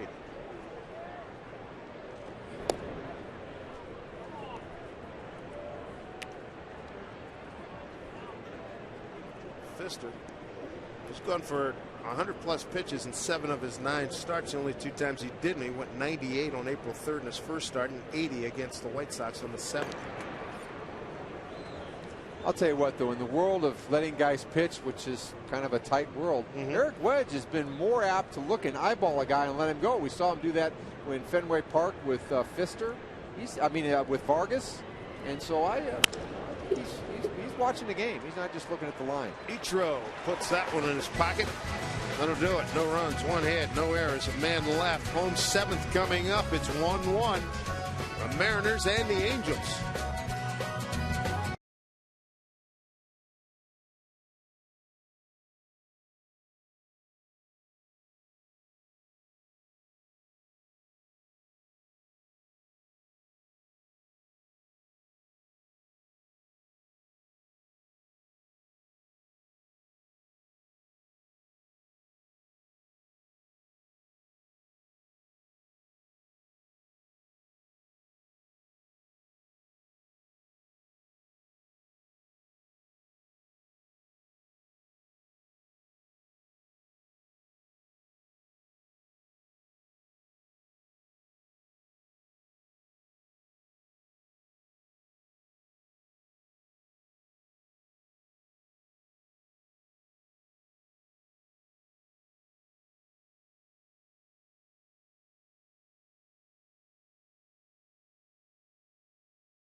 Kwame Casino, Seattle's premier entertainment, gaming, and dining destination. By Sterling Savings Bank. Visit sterlingsavingsbank.com, and by Geico. 15 minutes could save you 50% or more on car insurance. I don't know about Dan, but I know Bill Kruger's up there dancing to Louie Louie, right, Dave? I'll show you the videotape later. My colleagues have been rough on me. I get up here and they just pot shots. With Brad, Angie. 0-1 Adam Kennedy. I don't understand it, Bill. Thank you. I don't understand. I've been needing someone to step up for me there. That's good. I appreciate that. Kennedy, Rodriguez, and Peguero against Dan Herron. Both these guys are throwing a heck of a ball game. And all you got to do is ask my wife on my dancing. Holy cow. That's embarrassing.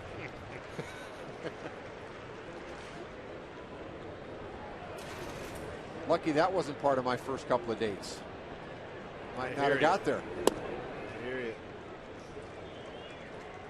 Adam Kennedy is 0 for 2 today.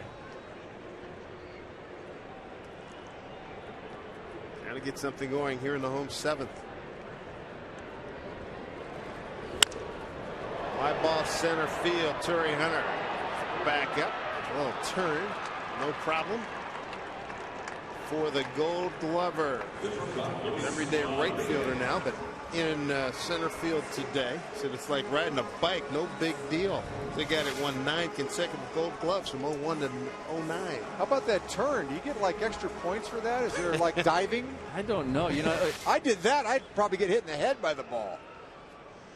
he made that. He was so calm to that whole experience Yeah. right there, and that ball really, he sort of misplayed that in the beginning, Yes. but Right.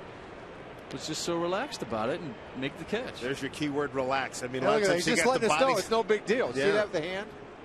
Yeah. I'm that good. He's been there before, it looks like. Good player, better guy. 101 Rodriguez, a double to right, and he scored. And Figueroa moved him to third on a ground ball to the right side, and then Jimenez scored him with a sacrifice fly. That was back in the fifth.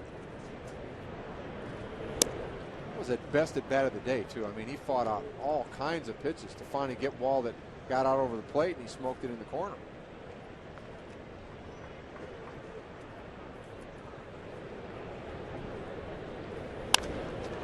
Down the line again, that'll go foul.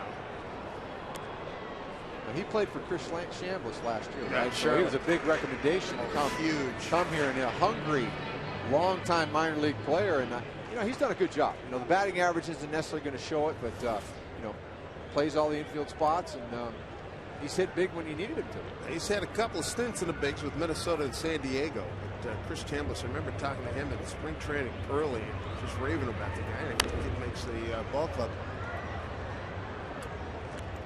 Beat out Josh Wilson for that spot. Josh, since picked up by Arizona, second tour duty for him in Arizona.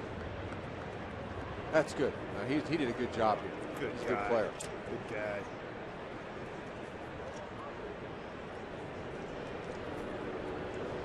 Two and two to Luis. Callaspo. He'll take this one. One out. Make that 2 out, beg your pardon. 2 down here in the 7th. Copyrighted telecast. This copyrighted telecast presented by authority of the Seattle Mariners and may not be reproduced or retransmitted in any form. And the accounts and descriptions of this game may not be disseminated without the express written consent of the Seattle Mariners.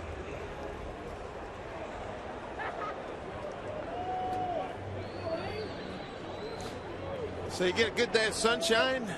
Just never know what you're going to get sometimes. Oh, Figueroa. You have to admit it's been a celebration to get the sun out. Here, here. 18,374 on hand here at Safeco Field.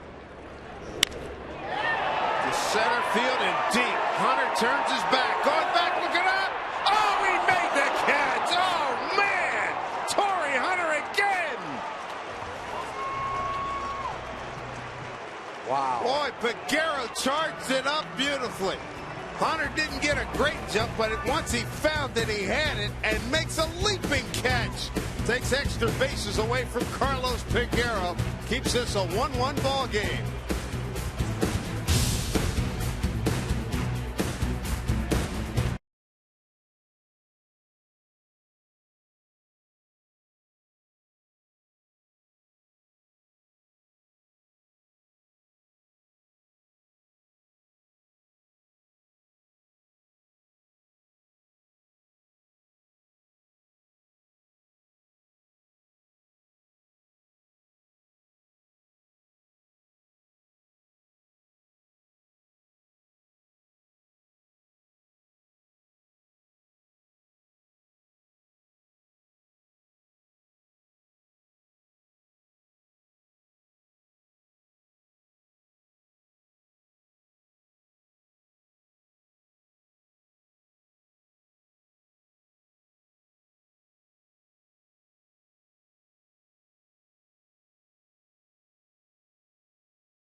Root Sports is brought to you by AT&T and by Jack in the Box. Right now at Jack in the Box, get the new bourbon barbecue steak grilled sandwich at participating restaurants.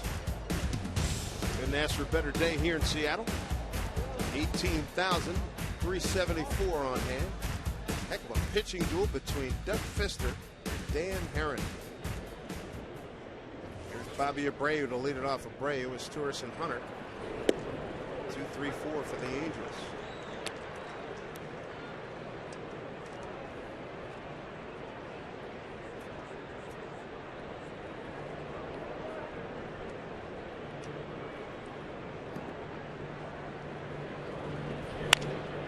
Center field. No problem for Saunders, although, boy, he came in a little bit and the thing had a little extra jet fuel left in it. We talked a lot about pitch count, and Fister comes out for the 8th with 103 to start the inning. So again, Eric Wedge, you know, his instincts suggest that the game's still in Fister's hands, and you know, we've got Paulie warming, but you know, I like it. He's pitched too well to come out. I can guarantee he doesn't want to come out either. Oh, when you're no. pitching like he is, you just want to stay out there as long as you can and keep this game in your own hands. And he's just pitched outstanding all day. Yeah, it's impressive. He's got another level to his game. I like the high fastball. We haven't reached the stage in terms of length, but it takes you back to that great story about the Braves and the Giants.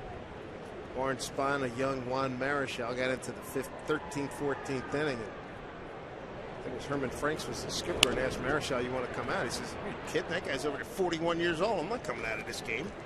Mays eventually wins it with a home run in the 16th. Yeah, they got paid for wins. I was talking to Gaylord Perry when he was in town a few weeks ago, and he said, well, hey, I wanted to stay in the game. I wanted Bonds, McCovey, and Mays to get one more at bat. Amen, brother. There's a fly ball to center. Saunders fighting it late, stays with it, second out. And speaking of Juan Marichal, he made his debut, big league debut on this date. And you have to go back to about 1960. Juan Marichal, the Dominican dandy. 2 outs here in the 8th. 1960, he beat the Phillies on a one-hitter, 2-0. And if it was in Philly, I might have been in that game. I grew up in North Philly, not far from there. That was the case with the 1950 Phillies. They allowed them to grow old together, and that led to a lot of bad baseball.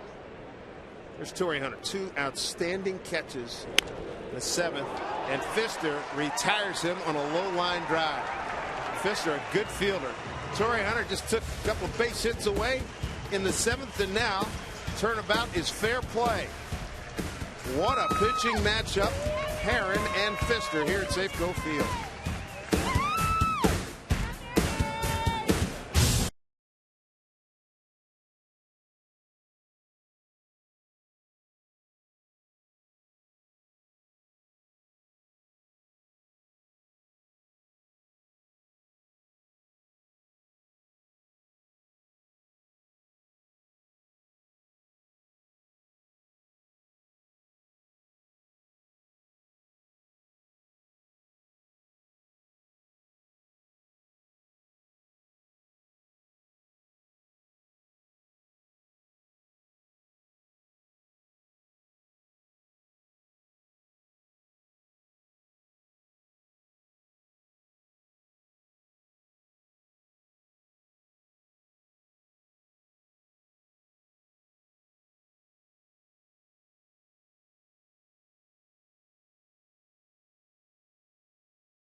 Today's Tracer Technology is brought to you by the Emerald Queen Casino, the entertainment capital of the Northwest.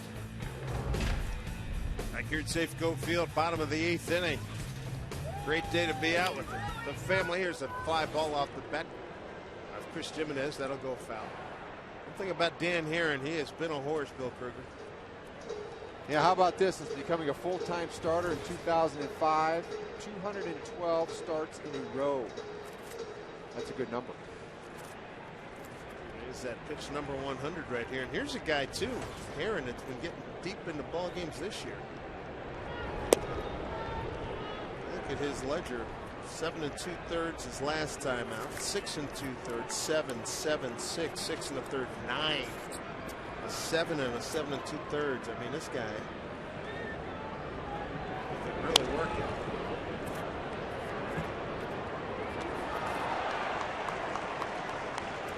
He just showed you 92 right there. That's the best fastball of the day. So if you think there isn't any more gas in the tank, I think there is. Doug Fister, he's done well. He had a no decision last week. His last start at Cleveland, left with a 4-2 lead after 8. He had that bullpen give it up. With Paulie warming right now, was that Brandon Lee warming? My mistake. Kind of looks like maybe perhaps that's it for Fister. Paulie had been up a few minutes ago. Now Brandon ready to work here. The Mariners can get a run. They're in the home 8th. But it could be that he's just warming in case we get the lead. So we have to kind of hold on that thought. Gimenez drove in the Mariners' only run, a 1-0 pitch. Skied it to center field. Torrey Hunter made a great throw and just missed getting Rodriguez. And Gimenez is aboard. Chris has walked twice and a sac fly. So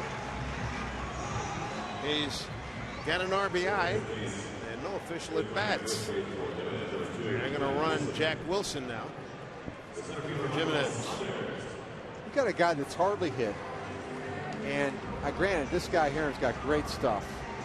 3-2 slider there to start the 8th, Dan. Yeah, you scratch your head a little bit, but you know, Krug's, it's like what we were talking about earlier. You don't know what to. You can't sit on anything with Herron because he's so surprising, and that's his game. I think in a situation like that, it bites you a little bit, but. Saunders gets the bunt down, second time today. Nicely done. But that's the kind of thing he does. He's just unpredictable. Right. Sack 1-4 for Saunders. Got a bunt down in the 3rd inning. That got Gimenez the second, but he was stranded there. So now they're going to leave it up to Ichiro to pick up a run. A nice job of Saunders again moving the runners up, giving our 21st century players a good name. Getting a couple bunts down there, Dan. That's what I'm talking about. I mean, he's a guy, obviously it's part of his game, so he knows how to bunt, but. They know all about texting and social media, but they don't know much about bunting. That's right. Well, he's got 4, Saunders. He's got 4 sacrifice hits. Second on the team to Ryan's 5. They're going to potentially walk Ichiro to get to Figgins. Figgins has not hit the ball hard today. He's flied to left. Popped out to the 3rd baseman and got a slow roller that deflected off of got an infield hit deflecting off the 1st baseman. So Ichiro intentionally walked for the 3rd time. He's a team leader in that category. Fernando Rodney up in the bullpen for the Angels, where they've had 9 blown saves and 18 opportunities. Well, if he and Warden, is that his name? Have had trouble. Rodney's blown a couple of late. Another reason why you wanted to walk Ichiro, obviously righty-lefty, but Ichiro 10th in the league, runners in scoring position, batting average. So Figgins, he started the day 4 for 7 career against Herron. He's 1 for 3 today. Strike 1.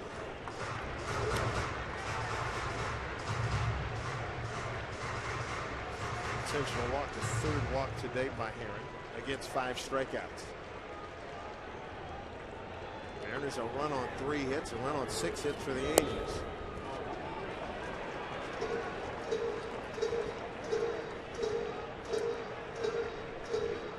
pretty good looking pitches right there, but Figgins splits the difference.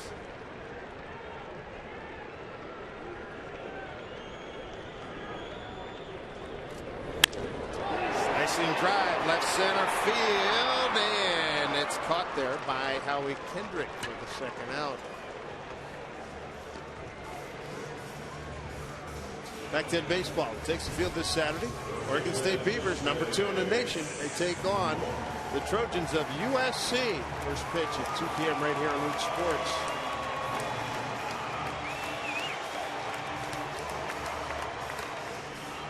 Now here's the team RBI man, Justin Smoke.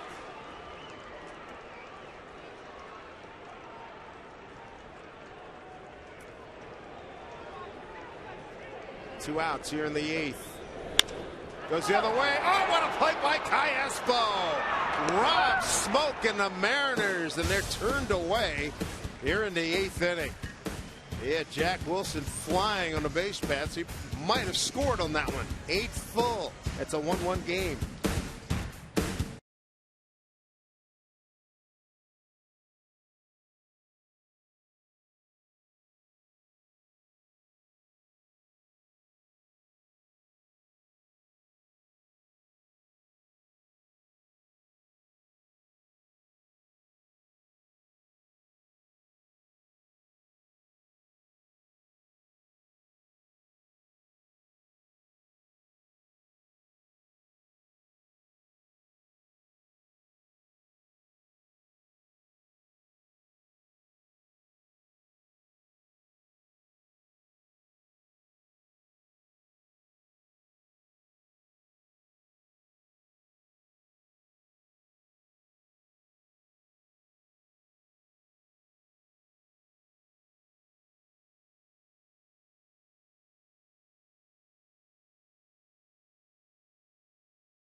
Shame of it all, he can't win the ball game here as he goes 8 strong again. Not much more you can ask for right there. 8 innings of 1-run baseball. And again, Doug Fister exploring different parts of the strike zone, using the high fastball, using the cut fastball. There you see a nice lockup piece on the inner half, going ladder with Torrey Hunter. And you know, a power forward for somebody at some point reached up and got that baseball. David Pauly takes over and line drive center field off the bat of Howie Kendrick on the first pitch.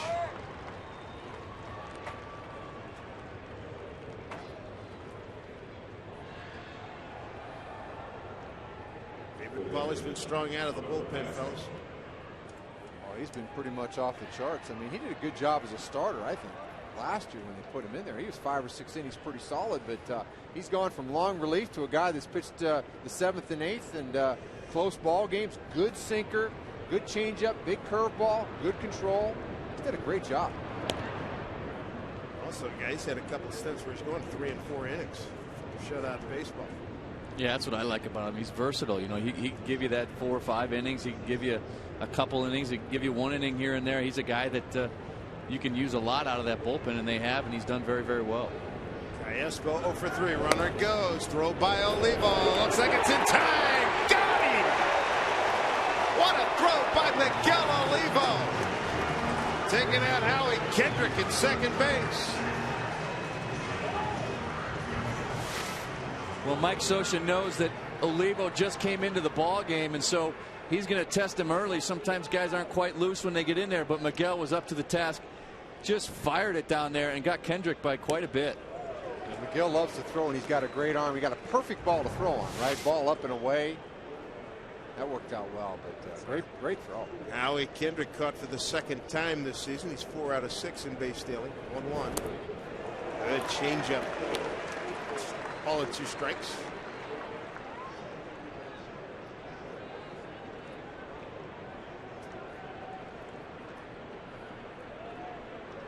One-two pitch.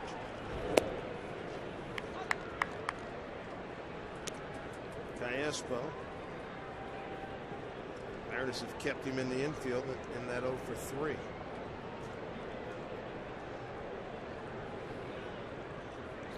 Two and 2 from Pollock.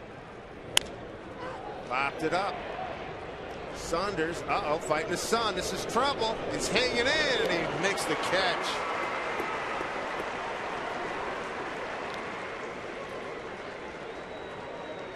Mariners lost the game in the sun last time, game up in Boston.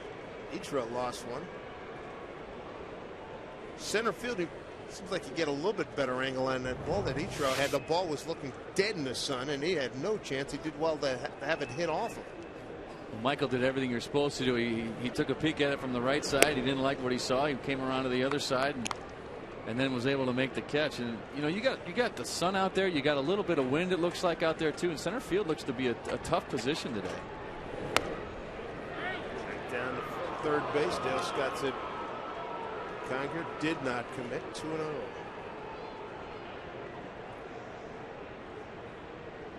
The guy with a little bit of pop, try to keep the ball away from him here. 2-1. Good sinker. Paulie exudes confidence this year. Not that he didn't last year, but you can see it. It's a lot better this year. The slider, the command of it is really tremendous so far. 2-1. 2-2. And that's so important, Dave. Just believing in your pitches, believing that you're going to get guys out. When you get up here in the league the first time, you're just not sure. But when you're able to get that confidence and that swagger, boy, you will start believing in your pitches more and more. He was behind 2-0. He's even at 2-2. Paulie, the pitch to Conger. Tap foul.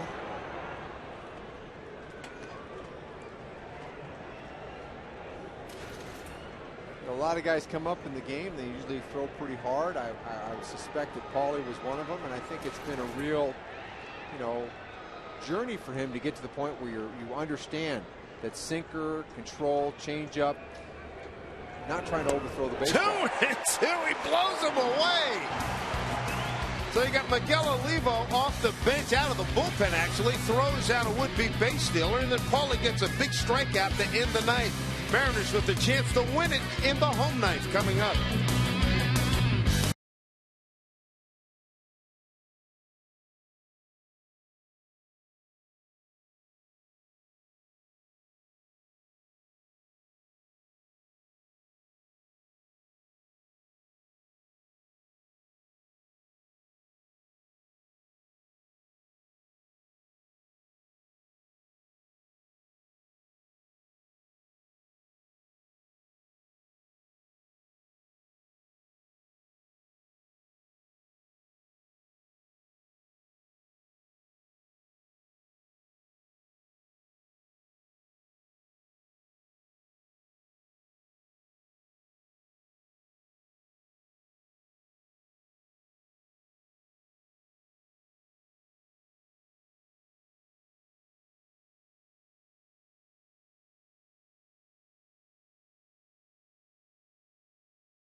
Mr. Peguero went large a couple of times in BP, one to center field and one to left.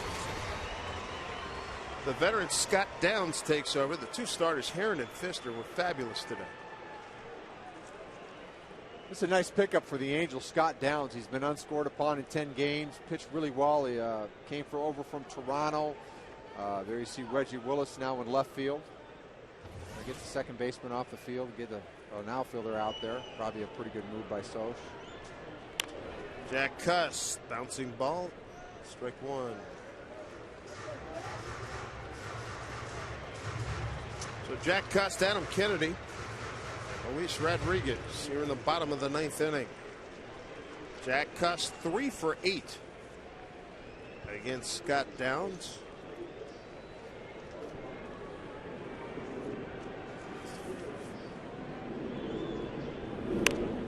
Check swing. That's going to work. That is going to work. Base hit, Jack Cust.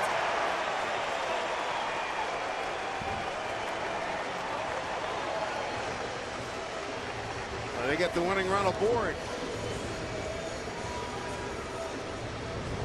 How about that? Oh, man. I'll tell you what, Downs coming up and in, and Cust almost looked like he wanted to stop his swing there. The ball struck the bat, and I tell you what, Dave, you couldn't have rolled that ball down there any better than that, and that's outstanding. That's a big break for the Mariners, and let's hope they can convert that to a W. The Cust shift worked against the Angels. Here's Adam Kennedy. Winning runs aboard. Callaspo in close at third. Outside. Kennedy is yet to lay down a sacrifice bunt. He's got a couple of sacrifice flies to his credit. Saunders has moved the runners over twice today with the bunt. Adam Kennedy 2 for 7 against Downs. Pitch. Lays out a beauty. Conger will take it. Sacrifice 2-4. Winning run 90 feet closer. We talked about the bunt earlier, and just as soon as we said nobody could get the bunt down anymore, we got 3 sacrifice bunts today. But a great job by Adam Kennedy here. Again, bat at the top of the zone. Looks like he's got his fingers around the bat a little bit, but he's got some pretty good discipline. He finds the barrel and just he really deadened that ball nicely. Made the catcher field that one, and when that happens, there's no way they're going to get the force at second. What was really impressive to get the angle on a ball that was outside and still get that ball back around to the first base line. That was some pretty good bat handling there, because tougher ball to get down that line. Switch hitter Luis Rodriguez, chance to win the ball game here. Outfield, they have moved in. Well, it's Hunter and Abreu. Rodriguez is a right-hand hitter, 167, 3 for 18.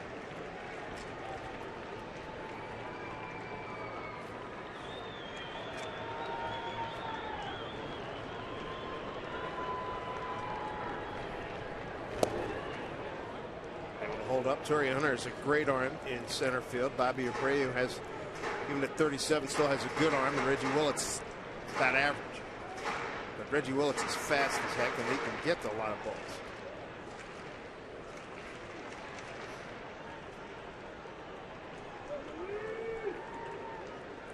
Rodriguez won a game as a lefty swinger against Toronto a few Mondays ago, Monday back in April. Pushes it right side.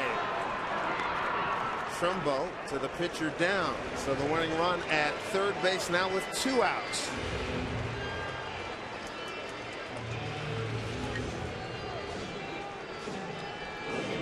Well, Conger out now. Krugs to talk a little strategy. I'm sure they got the left-hander Peguero here talking about how they want to approach him here. This is a big at-bat. Sure is. Well, we saw left-handed pitching last night. They threw him a lot of balls up above the hands, and then 2-strike breaking ball. That's how Takahashi got him last night. So we'll see. I mean, it's nice when you can do that, but you got to get ahead to do that, right? Go above the zone, go below the zone, but get this young man an account. If the count is favorable, we'll see what happens. Howie Kendrick, we're told, left the game with tightness in his right hamstring. Scott Downs, the winning run at third base. Peguero does not have to hit this 8 miles, just needs a base hit. Center field, Torrey Hunter fighting the sun. He's there. Oh, he missed it! And the Mariners win it! How about that? He had it all the way and then lost it in the sun. Mariners win 2-1. And this after Torrey Hunter back in the 7th inning made 2 fabulous plays. So how about that? The Mariners sweep a 2-game series from the Angels here in Seattle. Torrey Hunter, a 9-time Gold Glover. A long walk back to the dugout. Wow. Well, Dave, we talked about the difficulty in center field today. The sun was causing problems since the beginning of the ball game. This one looked like it was a can of corn the whole way. He really looked like he had a beat on it. Peguero, a nice swing. Ball down about just above the knees, put a nice swing on it, hit a line drive to center. Looked like Hunter had it the whole way, but then right at the last minute he bows out. He had no idea where it was, and that's the ball game for the Mariners. You know, when things go bad for a team, they go really bad, and you get the check swing by Cuss that almost hit him. It goes down the line, and then the drop pop up here. What a way to win a ball game. Unbelievable. Peguero thought it was going to be an 8 in your scorecard, and it turns out to be a game winner. Let's check in with Jen Mueller. Wow. So, Carlos, everybody was kind of heading to the dugout. They thought it was a catch. But what was your view of that ball? You know, last time when we in the field, Sando got a tough catch, you know. But I think that one you're going to drop it and then drop it. And you know, we win the ball game. Yeah. And the sun was tough out there today, wasn't it? Yeah, it's tough because it's right in the spot with the center field. It's tough. Yeah. Now, you were in a similar situation during the first time that you were up here with the M's. Remember, you had a chance to win the game, and today they keep you in against a left-handed pitcher. So what does that tell you about the faith the Mariners have in you? You know, it's they can believe in me, and you know, I believe in myself, and I believe I can do this. Yeah, you know, just the win the ball game, and that's true. Yes, it certainly is. Carlos, go enjoy this one with your teammates. Brad, how about that one? I don't know that we have ever seen that out of Torrey Hunter, but we will take it today. Absolutely, Jen. 9-time Gold Glover. The fly ball to center field. Everybody in the pen here was like, oh, it's going to be a third out. Oh, Torrey Hunter dropped it. Fantastic reaction out here by the fans. Fantastic reaction by the crowd and the players. And you see it again. He had it, and then he just kind of bows out. Mariners win it 2-1. They finished his homestand at 3-1 before hitting the road for 6. Much more on the celebration coming up as the Mariners sweep the Angels. 2-1 the final postgame coming up on Root Sports.